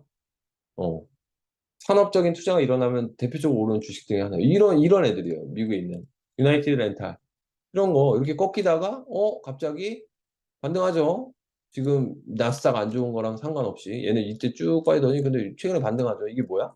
근데 얘는 대장이 아니라는 거지. 근데 이런 애들조차 수혜 받는다는 얘기가 뭐야? 아, 미국이 정부 투자를 굉장히 많이 해서 별의별 애들이 다 올라가고 있구나. 근데 사실 이런 애는 추세적으로 올라가는 거예요. 그러면, 자, 그럼 여기서 질문. 혹시 우리는 좋아하지 않지만 LS나 현대나 효성이나 이런 애들을 샀다면 어떻게 해야 된다? 주의를 봐야 된다. 주의가 꺾이면 꺾인다. 만약에 주의가 이 상태에서 갑자기 이렇게 내려오거나 추세가 이렇게 하방으로 잡는다? 그럼 얘네는 어떻게 된다? 이렇게 오른 걸 한 방에 내려온다. 이렇게 오르고 한 방에. 어, 아니야. 이건 조정이야. 이랬다가는 이제 번거 다 토해내는 거죠. 어. 그 방향을 읽을 필요는 있겠지만 어쨌든 얘가 리더라는 사실을 아는 게 중요하다는 거지. 왜? 미국이니까. 얘부터 쓰겠지, 당연히. 그죠? 추세를 보는 건 굉장히 중요합니다. 얘를 잘 보셔야 돼요. 뒤늦게 따라가는 애들이 많으면 많을수록 이제 꺾일 확률이 높은 거죠. 자, 근데 이렇게 어렵고 복잡하고 힘든 걸 해야 되냐? 2차 전지고 뭐고. 언제 꺾일지, 수출이 되는지, 대표이사가 파는지, 배터리 아저씨가 지금 팔라고 하는지 안 하는지, 먹고 튀는지, 초전도체 테마가 나와서 글로 사람들이 다 옮겨가는지, 갑자기 중국 단체 방문객 허용해서 화장품으로 도망가는지, 이거 확인하고 있을 거야, 매일매일. 우린 그런 걸 하기 싫으니까. 그죠? 이 뉴진스도 꽂힌 아빠 신발이래요. 일본 유명 러닝화 브랜드 아식스는 지난해 러닝화 시리즈 젤카이너 14의 일부 제품을 캐나다 디자인 스튜디오의 짜운드와 협업해 선보였는데, 어, 이게 뭐야? 지난해 8월 미국에서 온라인에서 판매 시작하자 순식간에 품절. 출시 가격은 23만 원. 이달 1일 현재 리셀 플랫폼에서 100만 원. 나이키 한정판에 맞먹는 수준. 잘파 세대를 중심으로 못생긴 신발들이 전 세계를 누비고 있다. 아식스, 호카, 살로몬, 뉴발란스 브랜드들의 신발들이다. 과거 이제 아빠 신발로 불릴 만큼 칙칙한 느낌도 있다. 지난해 글로벌 리셀 플랫폼에서 가장 많이 팔린 신발 중 하나는 살로몬의 트레킹화였다. 미국에선 아식스, 살로몬보다 더 핫한 브랜드가 있다. 호카다. 봐봐, 이런 기사가 이제 나오잖아, 이제. 이제서야. 근데 10대, 20대들의 반응은 어때요? 이걸 왜 신지가 아니라 예쁘대. 응.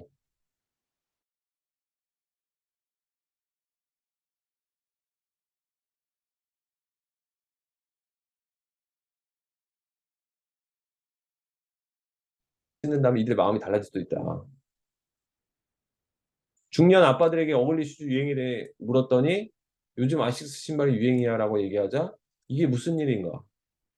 15년간 아식스를 신는 마이클 퍼스는 잔디 깎을 때 신는 아식스가 몇 켤레 있는데 패션 생각에 산 건 아니다.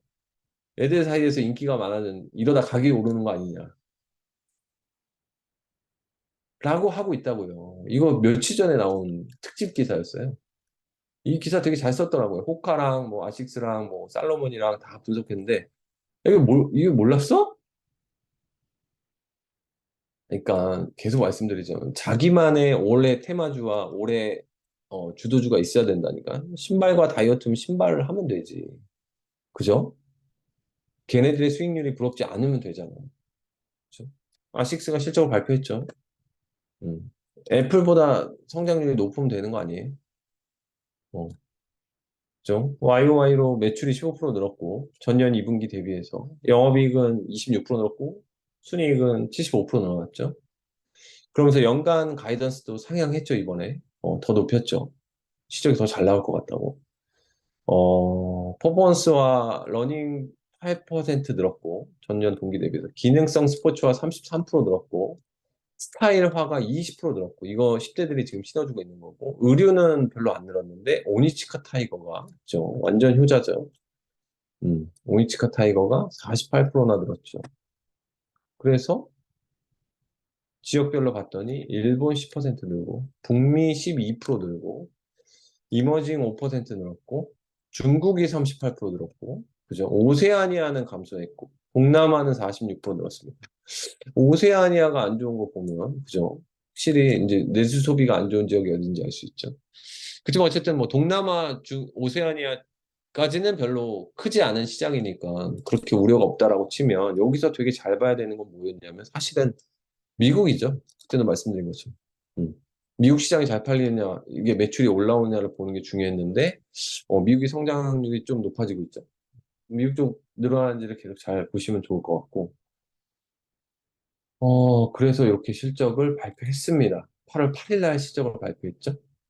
발표하자마자 보시면 여기 제 관심 종목을 다 뜯어온 건데 제 1번 쪽 관심 종목을 이렇게 뜯어오면 보이세요? 이날 시장이 뭐 그렇게 좋지 않았던 것 같은데 요렇게 됐죠 지금. 보세요. 여기 있죠 여기. 응. 우리가 얘기했죠? 이게 우리가 잘났다 뭐 이런 얘기를 하자는 게 아닙니다 지금. 약간 잘난 척은 있지만 우리가 잘난 거죠. 여러분 열심히 하셨잖아요. 오프라인 오신 분들 열심히 찾았잖아요. 남의 신발만 보고 몇 개월 살아봤잖아요. 산리오 얘기했잖아요. 그죠? 저 누구였죠?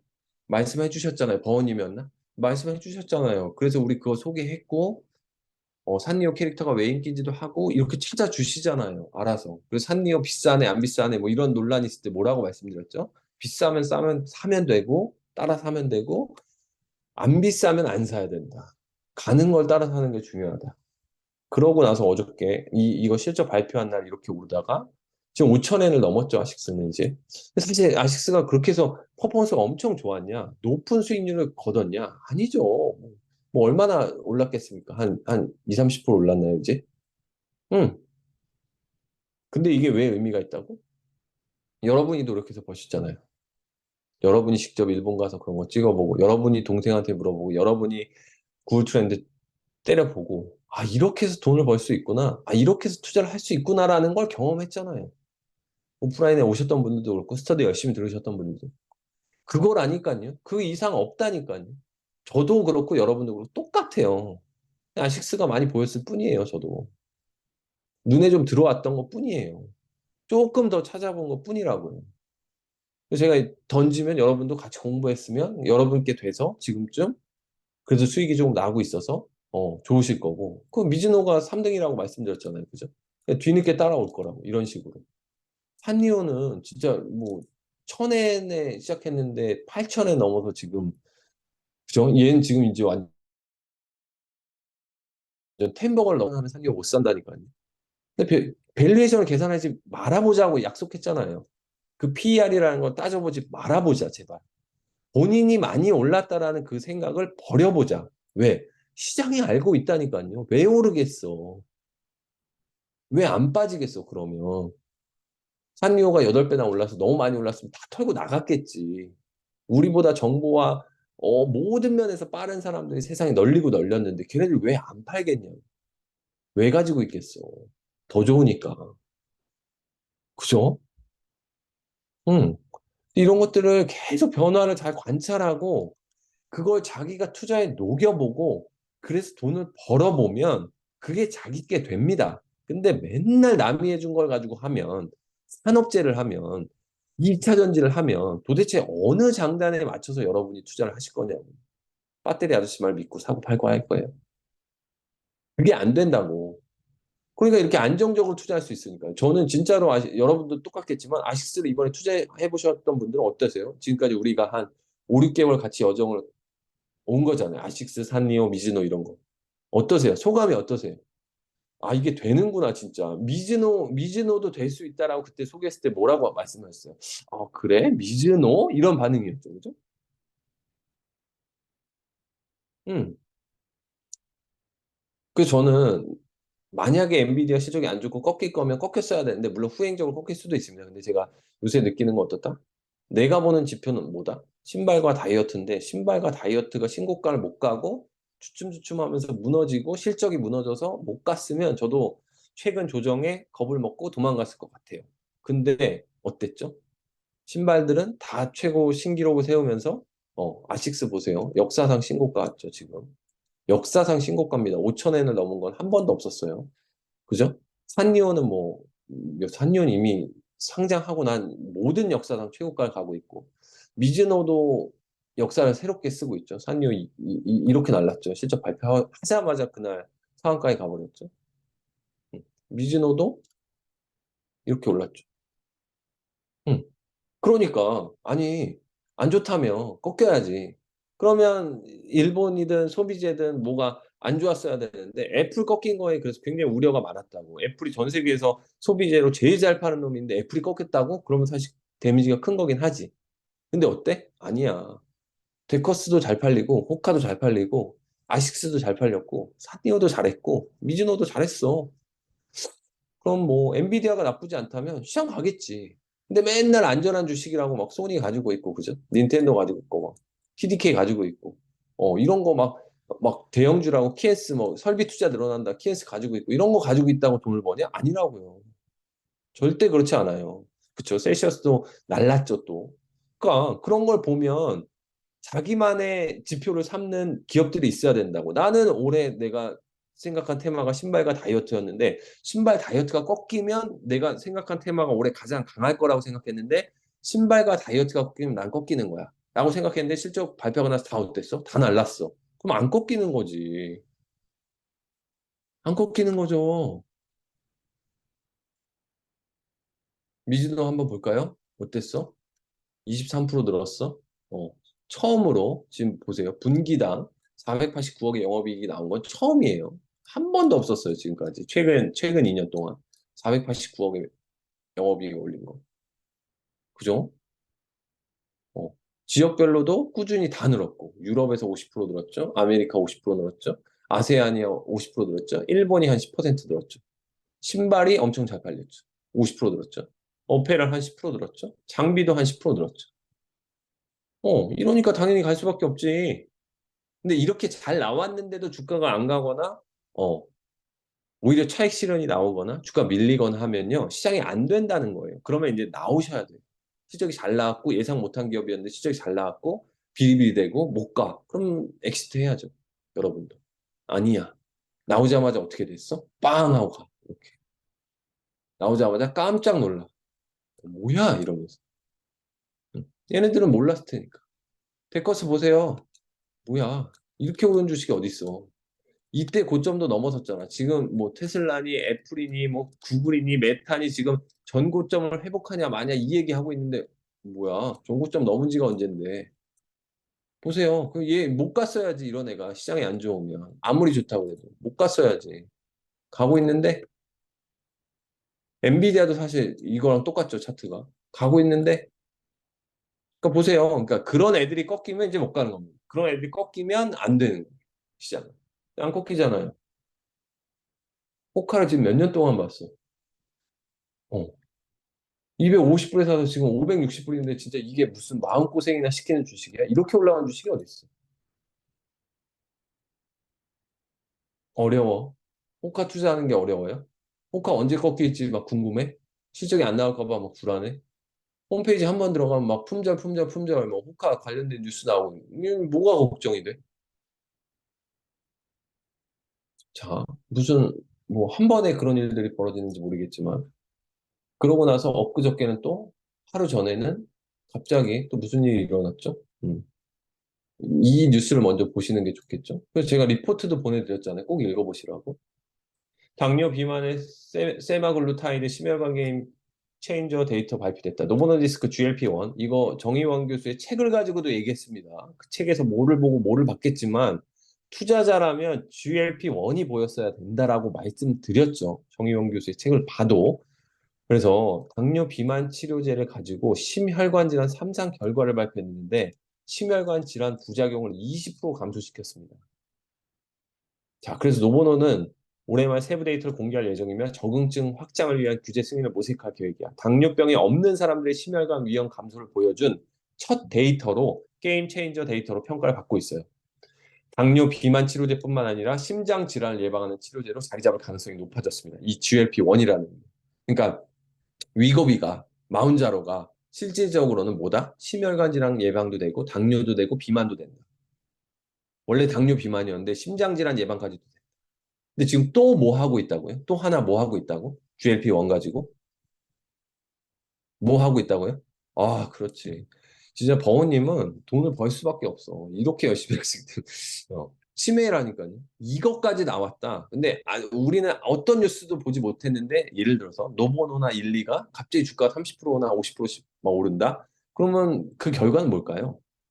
치매 치료제 관련돼서 유의미한 데이터가 나왔다. 뭐 이거겠지. 그걸 기다리면 된다니까? 그래서 단순 미용 목적 이외에도 비만으로 파생되는 많은 질병들에 대한 위험이 줄어들 거로 GLP-1이 수요가 더욱 높아질 거로 전망되고 있다. GLP-1 작용제는 월 1에서 주 1회로 주기가 연장되는 트렌드를 그래서 제형의 편의성을 갖추려는 빅파마 수요는 지속될 거야. 그래서 이거 한국에 있는 막 이런 애들 드립치는 거죠, 이제. 이런 애들. 그러니까 실질적인 GLP-1 기술은 노보노나 이런 애들 다 갖고 있고 이 약이 이제 앞으로도 저응증 확대를 통해서 엄청 많이 쓰일 건데 이제 한 번 맞을 거를 좀 한 달에 한 번 맞으면 자주 맞을 걸 한 달에 한 번 맞게 해주거나 아니면 패치형으로 바꾸거나 이런 얍삽한 기술을 갖고 있는 그런 한국 업체들한테도 수혜가 오지 않을까 뭐 이런 얘기입니다. 그런 얍삽한 애들을 좋아하시는 분들은 사도 되는데 왜 굳이 그걸 사서 또 마음을 졸이냐는 그냥 가지고 있으면 되는. 그래서 이날도 나스닥이 난리 났죠. 이날도. 요것도 띄워온 건데. 요것도 보면 TQQQ가 4%니까 뭐 시장이 한 1% 이상 빠진 날이죠. 근데 어때요, 얘네 둘이? 미쳤죠, 갑자기, 이날. 릴리는 실적을 발표했고, 노보노는 저 임상 데이터를 발표한 날이죠. 둘이. 아주 우연스럽게 똑같은 날 발표를 했죠. 그러더니 엎치락 뒤치락 하더니 둘 다 뭐 15% 이상씩 오르고 끝났죠. 음. 말씀드렸잖아요. 얘네가 무너져야지 시장이 무너지는 거라니까. 나한테는. 올해는 이제 여기서 그만해야겠다라는 만약에 생각이 저한테 생기려면 노보노나 일리가 이런 소식을 발표했거나 실적이 잘 나왔는데도 시장이 못 가거나, 그러니까 주가 못 가거나, 릴리의 실적이 실망스럽거나, 아식스가 실적을 발표했는데 주가 못 가거나, 후실적을 발표했는데, 아니면 아식스가 실적이 꺾였거나, 호카가 실적이 둔화됐거나, 왜?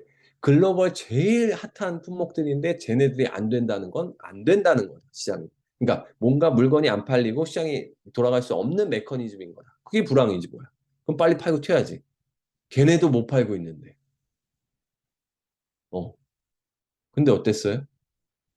응. 날랐죠? 하루 만에. 날랐죠? 뭐야, 이렇게. 이렇게 가는데 뭐. 자, 그리고 나서 릴리의 실적이 나왔으니까 한번 쪼개볼 필요가 있겠죠? 작아서 잘 안 보이시나? 더 크게 해볼까요? 네. 릴리가 650조죠. 시총이. 자, 근데 뭐 다 중요한데, 다 중요한 거 차치하고 딱 하나만 봅시다. 여러분들이 다시 한번 꼭 확인해 보세요. 매출이 전년 동기 대비해서 28%나 늘었습니다. 근데 마운자로죠. 마운자로. 지금 FDA 승인받고 출시하고 있는 나라는 미국 하나입니다. 아직까지는. 근데 어때요? 지난 22년 4분기에 내놨는데 이때 4분기에 내놨을 때 6,321억의 매출을 올렸다가 지난 1분기에 7,400억, 그러던 이번 2분기 얼마? 1조 2천억. 더블로 늘어났는데 1년도 안 걸렸어. 이게 다 그래서 어디로 잡혀? 미국으로 잡혔어. 5조 8천억 매출 나오던 미국이 7조 2천억이 나왔어. 그 중에 거의 한 50% 이상을 다 누가 기여했어? 마운자로가 기여했어. 이게 어디에도 풀려? 이제 유럽에도, 일본에도, 중국에도, 한국에도 이제 시간 차이를 두고 계속 풀려. 그러니까 어떻게 될 거란 전망이야? 되는 거지. 아니, 초전도체에 왜 눈이 가냐고. 2차 전지에 왜 눈이 가냐고요. 음. 아니, 없어서 못 팔고 있다는 이런 기사에는 왜 눈이 안 가고 2차 전지 오르는 거에는 왜 이렇게 눈들이 가는 거야. 그러니까 그게 원래 남의 떡이 커 보이는 심리라니까요. 내 스텝대로 가시면 됩니다. 내가 가진 기준대로 투자를 해서 벌면 돼요. 남이 얼마를 벌었냐가 뭐가 중요합니까? 내가 할 게 아닌데. 여러분이 배터리 아저씨라면 모를까? 여러분 배터리 아저씨가 아니잖아요. 어, 그죠? 이렇게 실적까지도 너무 좋았고, 자, 그다음 엘프가 이날 실적 발표하고 나 진짜 거의 기절했죠.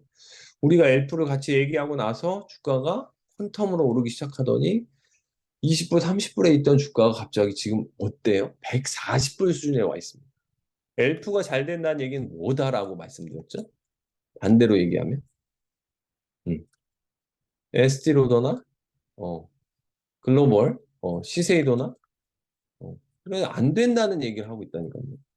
오늘 한국에 있는 화장품주들이 중국 단체 관광에 허용해줬다고 해서 반등이 나오고 막 난리 난 걸로 아는데 그러면 그게 계속될까요? 아닐까에 대한 질문을 만약에 여러분한테 누가 한다면 여러분은 어떻게 대답해 주면 좋을까요? 원래는 얘기 안 하는 게 정답이지만 어. 그래서 오늘 시세이도나 에스티로더나 글로벌 화장품 업체들의 오늘 퍼포먼스를 보는 거예요. 일본 시장도 끝났고 이제 미국 시장 이제 열리니까 보는 거예요. 근데 반응이 없어요. 안 되는 겁니다. 음. 그리고 왜 풀어줬겠어? 그 중국 놈들이. 지금 중국도 내수가 박살나서 죽으려고 하는데 왜 풀어줬을까요? 음. 오히려 그러면 그동안 화장품 주식에 물려있으면 나와야죠. 엘프가 잘 된다는 게 결국엔 저가형 화장품 잘 되고 10대, 20대들한테 먹히는 화장품 잘 되고 그죠? 음. 일부 화장품 잘 된다는 거예요. 어. 그러니까 고가가 잘 되려면 아까 말했던 거죠. 중국의 태양이 다시 뜨거나 막 신흥 부자들이 많이 나와서 막 그런 것들을 써줘야 되는데 그러기 쉽지 않다면 이제 또 트렌드는 좀 바뀔 수 있죠. 바뀌었잖아요, 이미. 이게 보여주고 있잖아요. 고가 애들은 다 무너지고 있는데 이렇게 신저가 가고 있는데 엘프는 신고가를 갔으니 난리 났으니 이런 게 그냥 계속 과거에 오리엔트돼 있으면 안 된다는 단적인 예입니다. 그냥 언젠가는 다시 오를 수 있지 않을까? 저도 그렇게 말씀드렸잖아요. SD 로더 같은 경우는 싸면은 관점을 좀 가져볼 만하다. 브랜드 포트폴리오가 워낙에 좋으니까. 근데 그걸 뚫고 내려간다? 안 된다는 거예요. 우리가 모르는 안 되는 이유가 있는 거죠. 음. 자, 그래서 근데 우리는 또 새로운 이슈에 또 계속 또 이제 지금 씨를 뿌려서 5개월, 6개월, 1년, 2년 후에 돈을 벌 걸 또 찾아야 되니까 우리는. 이거 겨울 때입니다. 이거 좀 뉴스가 된 뉴스죠. 자, 보시죠. 지난 8월 뭐 자기 아들 중학교 졸업식에 2월 달이었겠죠. 이때 샤넬 제품 1,000만 원짜리를 들었는데 가방은 재킷은 샤넬이었는데 가방은 더 로우의 빈들백이다. 빈들백의 출시 가격은 200만 원으로 알려져 있다. 더 로우는 메리 케이트 애슐리 올슨 자매가 2007년 론칭한 브랜드다. 뭐지? 라고 하면서 이제 이게 화제가 됐죠. 자, 요거는 이제 조금 더 요것도 겨울이긴 하죠. 근데 요것도 범현대가 HDC 그룹 정몽규 회장의 장남 결혼식에 참석했는데 요 핸드백을 착용하고 가서 화제가 됐었는데 이게 뭐냐면 데스트리라는 브랜드인데 가격이 75만 원이었다. 프랑스. 요렇게 동글동글한 게 이게 포인트죠. 어, 뭐지? 근데 우리 지난번 스터디부터 조금 낌새가 오시죠? 그래서 제가 계속 말씀드린 스터디를 좀 연속성 있게 들으세요. 제발 한 번 듣고 그러면 이제 오해할 일들이 많으니까 그렇죠? 근데 갑자기 이상하네. 잡스가 사랑한 샌들을 버켄스탁이 IPO 한답니다. 몸값은 10조 전망이에요. 8월 달에 나온 기사입니다. 어, 독일 샌들 제조업체 버켄스탁이 올해 중 기업 공개에 나설 전망이다. 시가총액은 10조 원 이상이 이를 것으로 예상된다. 뉴욕 증권거래소에 상장하는 방안을 검토 중이다. 버켄스탁은 현재 사모펀드 엘 캐터튼이 소유하고 있는데 이 엘 캐터튼이 누구야? LVMH야. 그래서 뭐 LVMH가 결정하면 상장하는 거라는 거죠. 이게 왜 중요하냐? 어? 이런 거랑 도대체 무슨 상관이냐? 이렇게 생각할 수 있죠, 여러분이. 자, 그래서 통섭하는 능력이 중요합니다. 지금 미국을 핫하게 아주 뜨겁게 달구고 있는 영화죠. 바비라는 영화죠. 올 여름에는 힐 대신에 버켄스탁을 신겠어요? 바비 메인 예고편을 보면 딱 이렇게 들고 나옵니다. 힐하고 버켄스탁 핑크를 들고 넌 뭘 선택해야 될까? 라고 이제 바비한테 질문합니다. 어. 그래서 이제 버켄스택에 대한 새로운 관점들이 현실을, 그러니까 정답은 개봉 전부터 모두를 떠들썩하게 했던 뭐 장면, 버켄스탁 아리조나 샌들이다. PPL일 수도 있어요. 지금 버켄스탁 상장하니까 몸값이 높으려는 이슈일 수도 있죠. 자, 그러고 나서 기네스 펠트로 이렇게 빨간색 스웨터에 검정 반바지에, 어, 뭐지? 버켄스탁, 여기도 버켄스탁. 자, 이러니까 제가 그때 우리 질문에서도 말씀드렸지만 이제 음, 크록스를 보는 시각이 조금 달라질 수밖에 없다. 크록스가 여전히 잘 되죠. 안 된다는 얘기 아닙니다. 근데 이제 회사에 가기 시작하고 그동안 재택근무와 코로나 수혜를 많이 받았고 버프를 많이 받았고 그 다음에 헤이듀드를 인수했고 러닝이나 이런 분야가 아니라 헤이듀드를 인수했고 좋게 봤었지만 사실은 또 경쟁이 되는 거죠. 이제 회사도 가야 되고 트렌드는 최근 들어서 조금씩 또 옮겨가고 있고 우리 그때 중국에서 미국으로 옮겨가고 미국 내에서의 변화도 있고 또 이런 것들이 또 영향을 미치고 있고 그래서 전체적인 국제에서 보면 이런 스타일의 변화들이 좀 감지되고 있다라는 걸 인지하시면 줄리안 무어도 똑같은 걸 신고 있죠. 켄달도 사실은 많이 신죠. 얘는 양말을 신고도 이렇게 예쁘게 소화를 해내고 있죠. 그다음에 엘사 호스크도 이렇게 신고 있다는 거죠. 포켓만 신었네. 이렇게. 근데 옷의 스타일이 어때요? 보세요. 기네스 펠트로도 그렇고, 얘도 그렇고, 얘는 좀 그렇지만 어때요? 약간 블랙 패턴이나 아주 아주 뭐죠? 이렇게 평범한 패턴의 이런 형태의 샌들을 신는 게 또 조금 트렌드로 그동안은 약간 편하고 막 크록스 찍찍 끌고 다니고 동네 뒷마당에서 일하고 막 이런 스타일이었는데 조금씩 변화하고 있는 게 느껴지죠. 그렇다면 음, 뭔가 또 바뀌고 있는 거에 대한 느낌을 가지셔야죠. 그래서 제가 지난번에 말씀드렸던 우리 그 글로벌 소비재 스프레드시트 공유에 있었던 것처럼 그 브루넬로 쿠치넬리를 보시면 이 브레이크다운 한 건데 시가총액이 7.2조밖에 안 합니다, 현재. 근데 우리가 모르는 사이에 이때 2019년, 20년까지 이제 이때 코로나 오고 역성장이 한 번 있었지만 어때요? 보세요. 놀랍죠? 여기서 보세요. 쭉 네. 매출 추이를 쭉 보세요. 2,800억, 3,000억, 3,200억, 3,900억, 3,700억, 3,900억. 어, 높아지죠. 매출도 유럽은 그냥 꾸준한 수준인데 성장하지만 이탈리아도 그렇고, 이탈리아는 오히려 그냥 성장하는 폭이 그렇죠. 근데 아메리카에서 성장이 엄청나고, 두 번째, 아시아에서 갑자기, 이거 보세요. 제가 또 너무 덕지덕지했나? 아시아에서의 성장을 보세요, 아시아. 이거 보세요. 전년 대비해서. 680일이었는데 1000, 700이었는데 1100. 그러니까 아시아에서 성장을 보시고 50% 이상 나오고 있죠. 음, 뭔가 좀 느껴지세요? 어. 아니, 이탈리아 정통 패션 브랜드인 그 남성 특히, 여성도 있죠.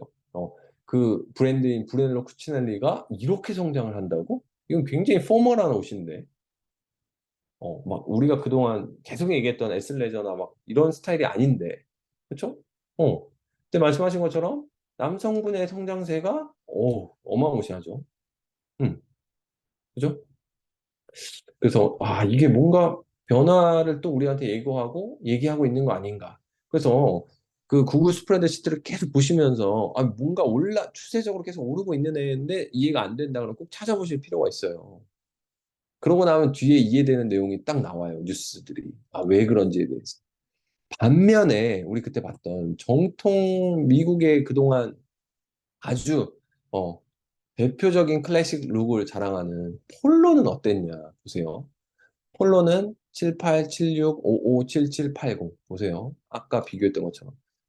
음, 코로나 전 시즌에 코로나 오기 전에 7, 8이었던 게 최고였는데 지금 작년 기준으로 보면 한 80.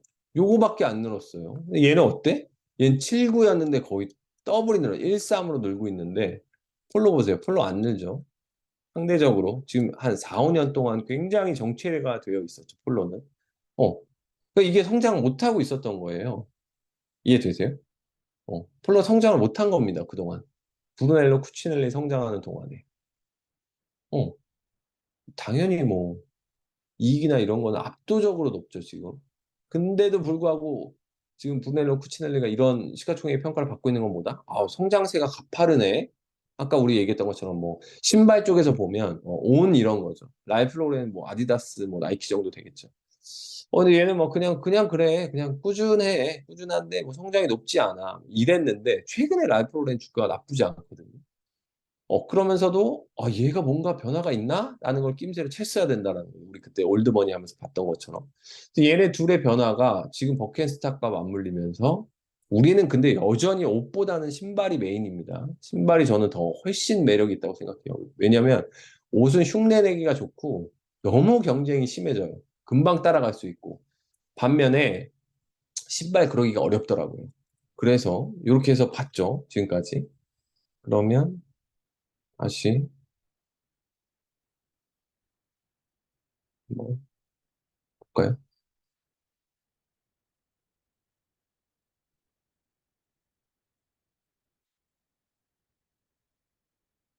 소리는 안 들으셔도 되니까. 어,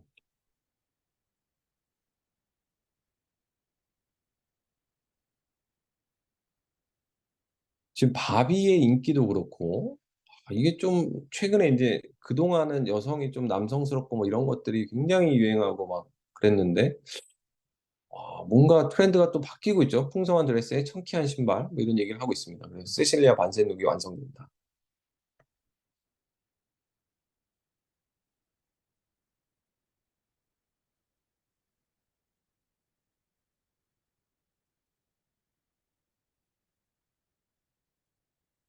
1조 컷이죠? 음.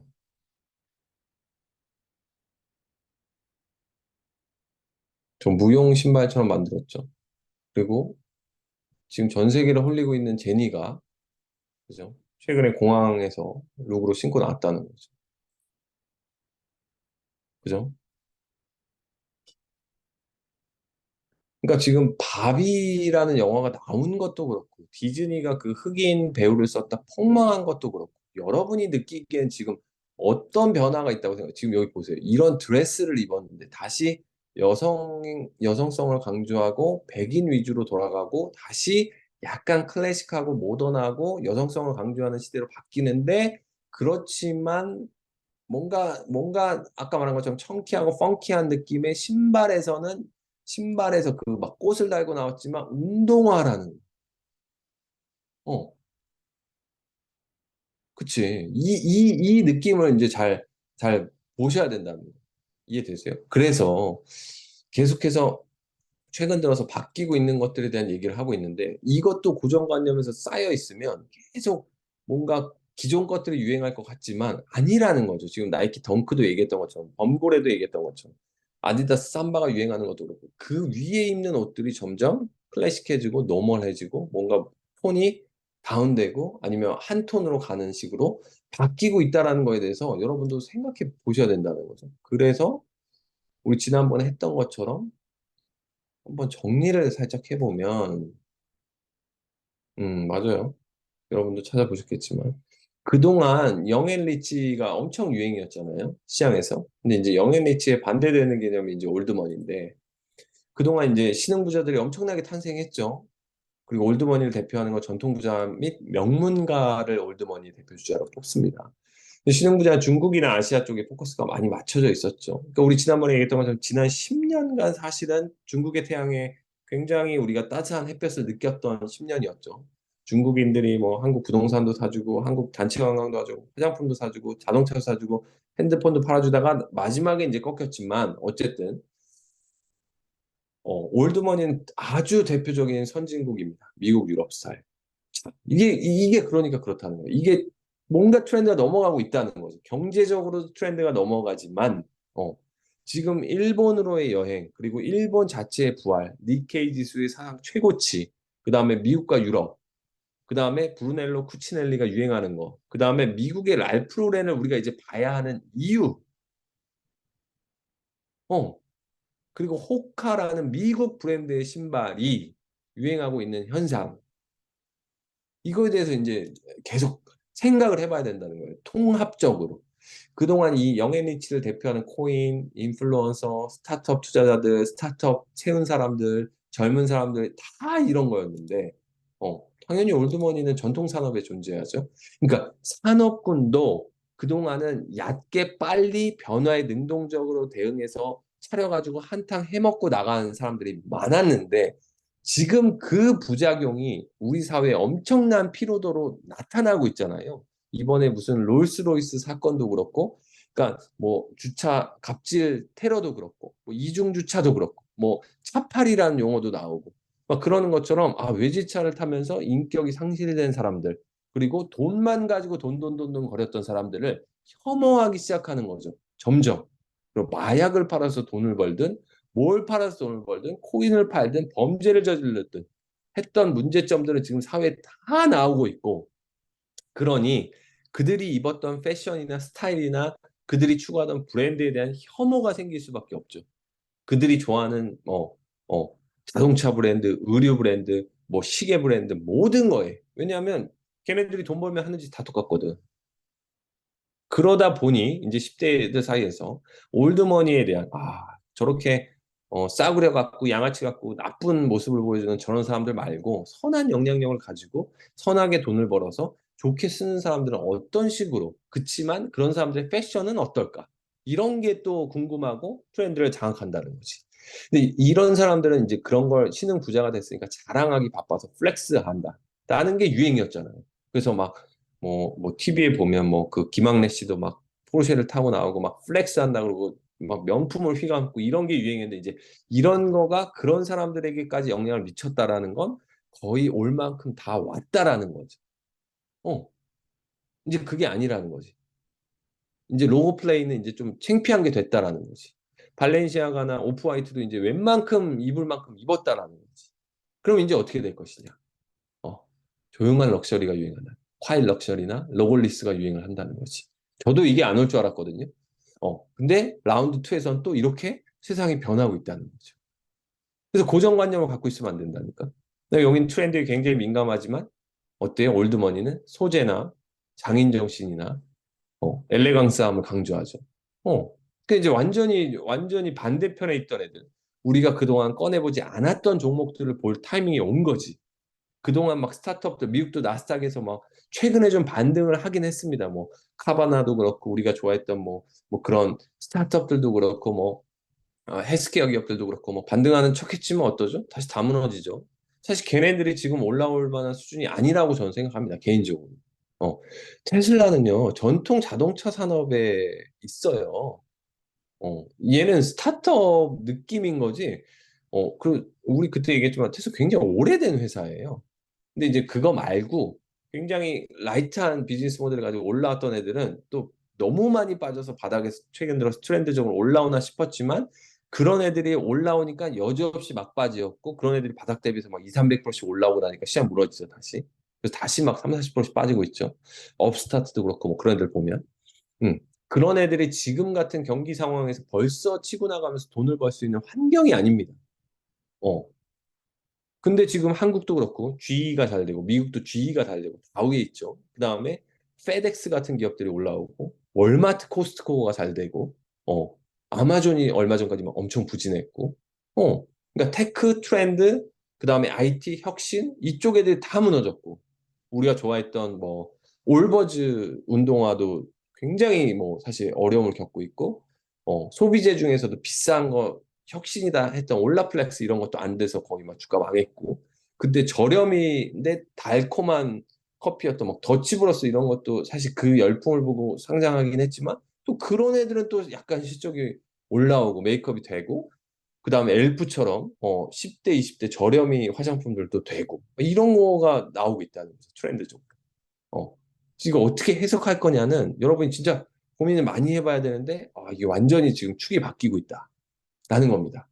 그래서 기존에 유행했던 신흥부자 영앤리치, 중국 아시아인들, 그다음 코인 인플루언서, 스타트업 매니아들이 좋아했던 플렉스 로고 플레이의 대표적이었던 브랜드들, 예를 들면 구찌, 막 래퍼들 뭐 그런 가사에 뭐 맨날 언급됐던 구찌나 발렌시아가나 메종 마르젤라나 오프화이트나 이런 애들이 좀 이제 지는 분위기죠, 확실히. 그리고 어때?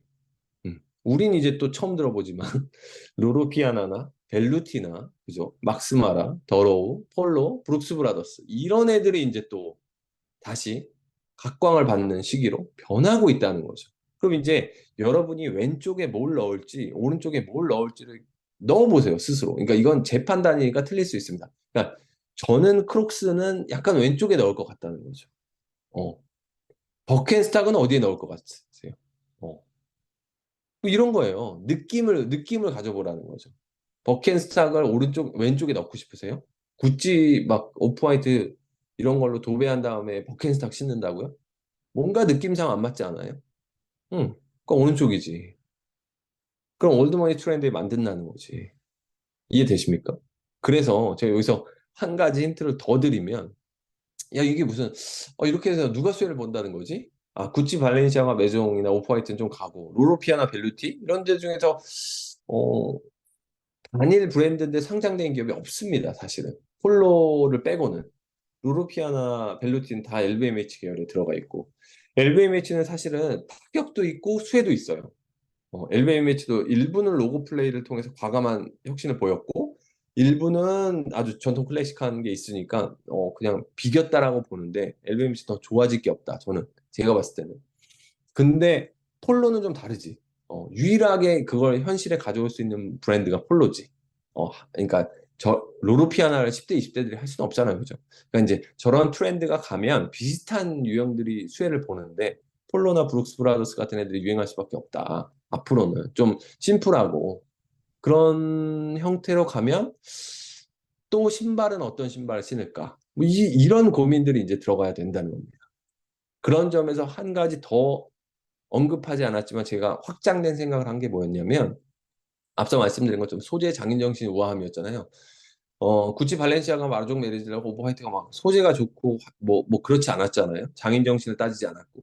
근데 이제 오른쪽으로 가려면 소재가 좋아야 됩니다. 왼쪽으로 가려면 라이트한 소재여도 상관이 없어요. 그리고 왼쪽은 오히려 트렌드에 민감하기 때문에 기능성 소재를 사용할 확률이 높고 오른쪽은 천연 소재를 사용할 확률이 높죠. 그죠? 상대적으로는 어쨌든 실을 많이 쓸 확률이 높다는 거죠. 오른쪽은 왼쪽에 비해서. 그리고 우리가 에슬레저 유행이어서 그동안 좀 박스하거나 좀 편안하거나 아니면 타이트한 타이즈를 입거나 이런 트렌드로 갔었잖아요. 합성 섬유잖아요. 그것도. 그러니까 이게 어떻게 바뀔지는 궁금한데 트렌드는 이제 에슬레저는 에슬레저대로 가고 그동안 명품을 이끌었던 이런 애들이 좀 지는데 한 가지 확장된 생각이 뭐냐면 그동안은 영업무역의 압승이었습니다. 이해되세요? 영업무역이 압승했다고요. 왜냐하면 영업무역이 가진 포트폴리오가 에슬레저 쪽에 굉장히 잘 포트폴리오가 갖춰져 있었거든요. 그러니까 대표적인 의류 OEM 업체가 국내에 상장되어 있는 업체가 영업무역과 한세시럽이었는데 제가 처음 데뷔했을 때는 처음 시장에 왔을 때는 한세시럽이 좀 더 낫다라는 평가를 받았다가 그때도 등산복 열풍이 불면서 영업무역이 엄청난 상승을 했었어요. 근데 지금도 노스페이스의 후광을 받고 룰루레몬의 후광을 받은 영업무역이 훨씬 주가 좋은데 시총도 커졌고 여기서 한 가지 고민해봐야 될 게 확장된 게 뭐냐면 한세 실업의 주 고객들이 거의 대부분 이런 올드머니 쪽입니다. 그러니까 느낌이 그러니까 올드머니 브랜드 아니에요. 그러니까 소재가 다 얘네들은 한세는 실로 만드는 종류가 많고 영업무역은 합성 섬유가 많아요. 그러니까 스웨터 종류는 한세 실업이 훨씬 많이 만들고 에슬레저 의류들은 영업무역 훨씬 많이 만듭니다. 근데 올드머니 쪽으로 가면 사실은 소재 장인정신 우아함은 소재 뭐죠? 그 실이나 이런 데서부터 나오거든요. 그러면 이제 한세 실업과 영업무역의 트렌드도 그렇지. 바뀔 수 있다라는 걸 상상해 보는 거죠. 생각해 보는 거야. 영업무역 무조건이야. 이게 아니라는 거지. 이해되십니까? 앞으로의 라운드 2에서는 라운드 1에서의 그거와 전혀 다른 방향으로 갈 수 있다는 거지. 이해되세요? 그래서 영앤 리치는 켄달 자매였는데 켄달 자매조차도 요즘에는 완전히 단일 원피스의 뭐 아주 클래식한 룩으로 바뀌고 있긴 합니다. 근데 소피아 리치가 대표적인 올드머니의 대표 주자니까 우리가 연초에 같이 트렌드 찾을 때 켄달 자매에 대해서 팔로우업을 잘하자라고 했던 것처럼 소피아 리치에 대해서도 팔로우업을 잘 해보셔야겠죠. 인스타그램 통해서. 걔가 뭘 신고 나오는지 뭘 입는지 잘 봐야겠죠. 앞으로는. 그러니까 로로피아나나 브룩스 브라더스는 이런 느낌입니다. 그죠? 이런 느낌이에요. 이게 대표적인 이제 전통 부자들 그리고 백인의 그죠? 전통 가문의 그게 거의 대부분 유럽이나 이탈리아나 프랑스나 미국의 전통 브랜드들 이런 느낌이잖아요. 이런 식으로 바뀐다는 거죠. 이게 다시 재택에서 이제 좀 근무하는 환경으로 바뀌기도 하고 중국에서 미국으로 바뀌기도 하고 그동안 명품 바들이 너무 많았는데 좀 그게 트렌드가 바뀌기도 하고 너무 나댔던 친구들이 소득이 줄기도 하고 그쪽이 지금 어, 스타트업이나 이런 쪽이 소득이 주니까 그런 걸 유지 못하는 거죠. 그런데 전통 부자들은 계속 좋으니까 얘네들은 이런 것들을 입는 거예요. 지금 계속 채팅 쳐주고 계신 것들을 여러분이 나중에도 꼭 찾아보세요. 이렇게 쳐주시는 저 한마디 한마디들 다 좋은 내용이니까요. 음. 그래서 이거 보고 충격받았죠. 그죠? 미스터 선도, 그죠? 이런 것들로 이제 변화된다라고 하면 이제 계속 말씀드리는 것처럼 이제 빈폴이 유행이 다시 오나 뭐 이럴 수 있겠지만 어쨌든 그냥 신발을 잘 볼 필요가 있다 우리는 어, 이러면 이제 또 컨버스나 뭐또 이런 게 유행할 수도 있죠 그죠 그냥 일단은 내 생각을 배제하고 이런 변화들을 잘 관찰해 보세요 그리고 여기에서 트렌드에 앞서가는 친구들을 잘 팔로우를 해보시면 돼요 이해되시죠? 로로피아나는 이런 이미지고 벨루티도 엄청 비싼 그죠 가죽 신발 브랜드 다 LVMH고 그러니까 느낌이 전혀 다르죠. 요 느낌하고 그동안 10년을 아주 핫하게 끌어왔던 요 느낌은 이제 좀 느낌이 다르잖아요. 그죠? 얘네들도 이제 변화를 가져오겠죠. 이런 로고 플레이를 다 지워버리겠죠. 그래서 이제 뒤에 보시겠지만 프라다도 그렇죠. 요렇게 로고 플레이를 했었죠. 그동안은 발렌시아가도 그렇고. 이 영향을 받았던 거예요. 사실은 너나 하나 할 거 없이 안 받을 수가 없다니까. 요거에 이제 비슷한 짝퉁들이 계속해서 나왔던 거고 어울리 슈즈의 대표적인 유행이 됐던 거. 음.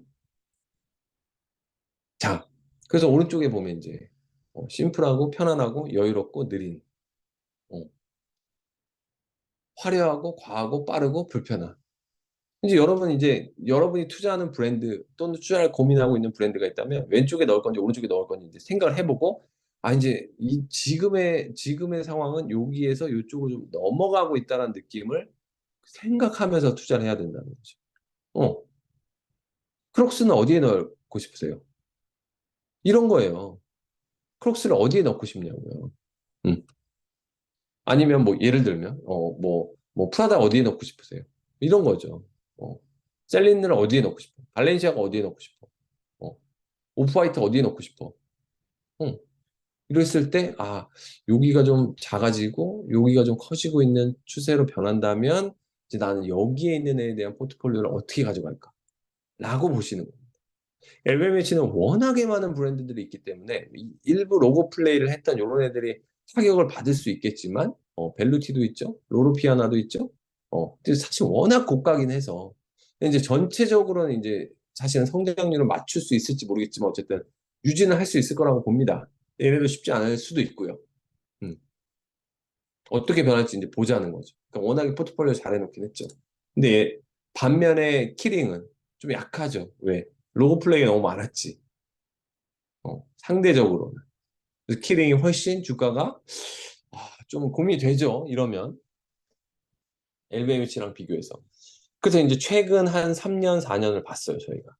이사님 만들어 주셨는데 한번 보시면 이제 요 키링, LVMH, 에르메스, 리슈몽, 프라다로 보시면 요게 한 10년으로 보면 그래도 많이 올라온 것처럼 비슷하게 보일 수도 있는데 최근 3년 보면 그리고 최근 2년, 최근 1년들을 보면 압도적으로 이제 갈리기 시작합니다. 어때?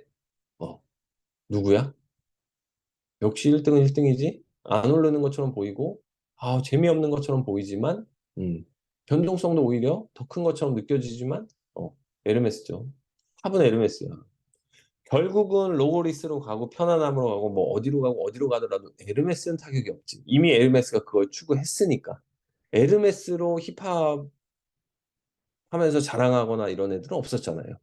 어, 전통 부자가 아닌 이상. 사실 로고 플레이도 잘 안 되고, 그죠? 그러니까 에르메스는 견고한 지위를 유지할 가능성이 높죠. LVMH가 에르메스보다 훨씬 낮은 수준에 있죠. 결과적으로 퍼포먼스적으로. 그 다음에 어때요? 리치몽이 그 다음이고, 프라다가 그 밑에 있고, 키링은 더 안 좋죠. 이해되세요? 그러니까 이런 게 못 가는 거예요. 막 프라다도 가격 올리고, 뭐, 발렌시아가도 잘 되고, 이래도 키링이 주가가 안 돼? 그럼 뭔가 안 되고 있는 추세로 가고 있다는 거지. 어. 이러다가 만약에 에르메스까지 꺾여, 그럼 얘는 더 꺾이지. 어. 근데 에르메스는 가? 그럼 여긴 차별화가 나올 거고. 음. 그리고 뭐 키링이나 리슈몽이나 프라다 따라 하겠지. 로골리스로 다시 바꾸고. 프라다 다 로고 지우고. 구찌도 로고 다 지우고. 소재나 이런 걸로 승부해야 되는데 사실 프라다가 소재로 승부하기는 어렵거든요. 그러니까 안 먹히는 거지. 그런 브랜드들이 이제. 그러니까 이게 달라지고 있는 거야. 결국에 이제 막판에 이제 우리가 소개했을 때 프라다 열풍까지도 했었는데 그러면 이제 다 피로도가 온 거지. 너나 나나 할 것 없이 프라다를 샀으니. 그래서 미친 영업을 했잖아. 미친 배짱 장사를 했잖아요, 걔네들이. 그러니까 한계치에 온 거죠. 뭐. 5년 전에 프라다를 하고 지금은 다른 말씀하신 것처럼 로로피아나나 다른 걸 하고 있었어야죠. 그죠? 응, 에르메스를 하거나 전통에. 그렇지 않으면 뒤처지는 거지. 이해되십니까? 네. 그래서 이게 좀 다를 수 있는데, 어, 잠시만요. 네. 끄고.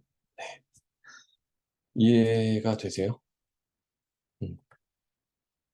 이게 지금 트렌드가 올드머니 쪽으로 넘겨가면서 기존에 있던 그래도 탄탄하게 유지되고 현재 뉴스까지도 여전히 잘 팔린다라고 나올 수 있는 애들이 상대적으로 약할 수 있는 환경으로 바뀌고 있다라는 거죠. 이해되십니까? 어. 그래서 이걸 좀 앞으로도 긴 추세로 본다면 올드모니 쪽에서 브루넬로 쿠치넬리 비롯해서 폴로를 비롯해서 그 신발 버켄스탁에서 아식스에서 뭐 뉴발란스에서 뭐 누구로 넘어갈지 이제 나이키도 거기에 받쳐 신기에 너무 튀었죠. 너무 튀죠. 그동안은 좋았는데. 그러니까 이제 좀 더 클래식한 아디다스 삼바가 유행한 것도 그런 맥락이 있는 거죠. 이해되십니까? 네.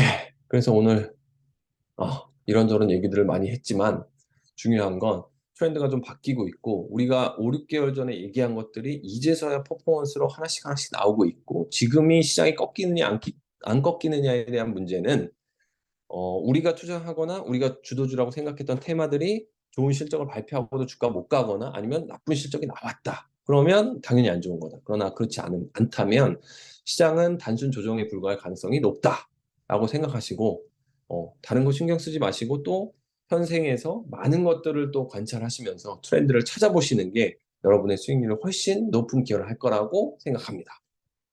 이렇게 하면 되겠죠? 네, 오늘 여기까지 하도록 하겠습니다. 감사합니다. 네, 시간을 딱 맞춰서 끝냈습니다. 크크크. 감사합니다. 네, 자료 보내드릴 테니까 이것도 한번 보시고 다 같이 공부하시면서 또 아이디어 있으면 이번에도 공유해 주시면 또 그 아이디어를 가지고 저희가 찾아서 또 새로운 기업들을 소개해 드리도록 하겠습니다. 감사합니다. 감사합니다. 수고하셨습니다.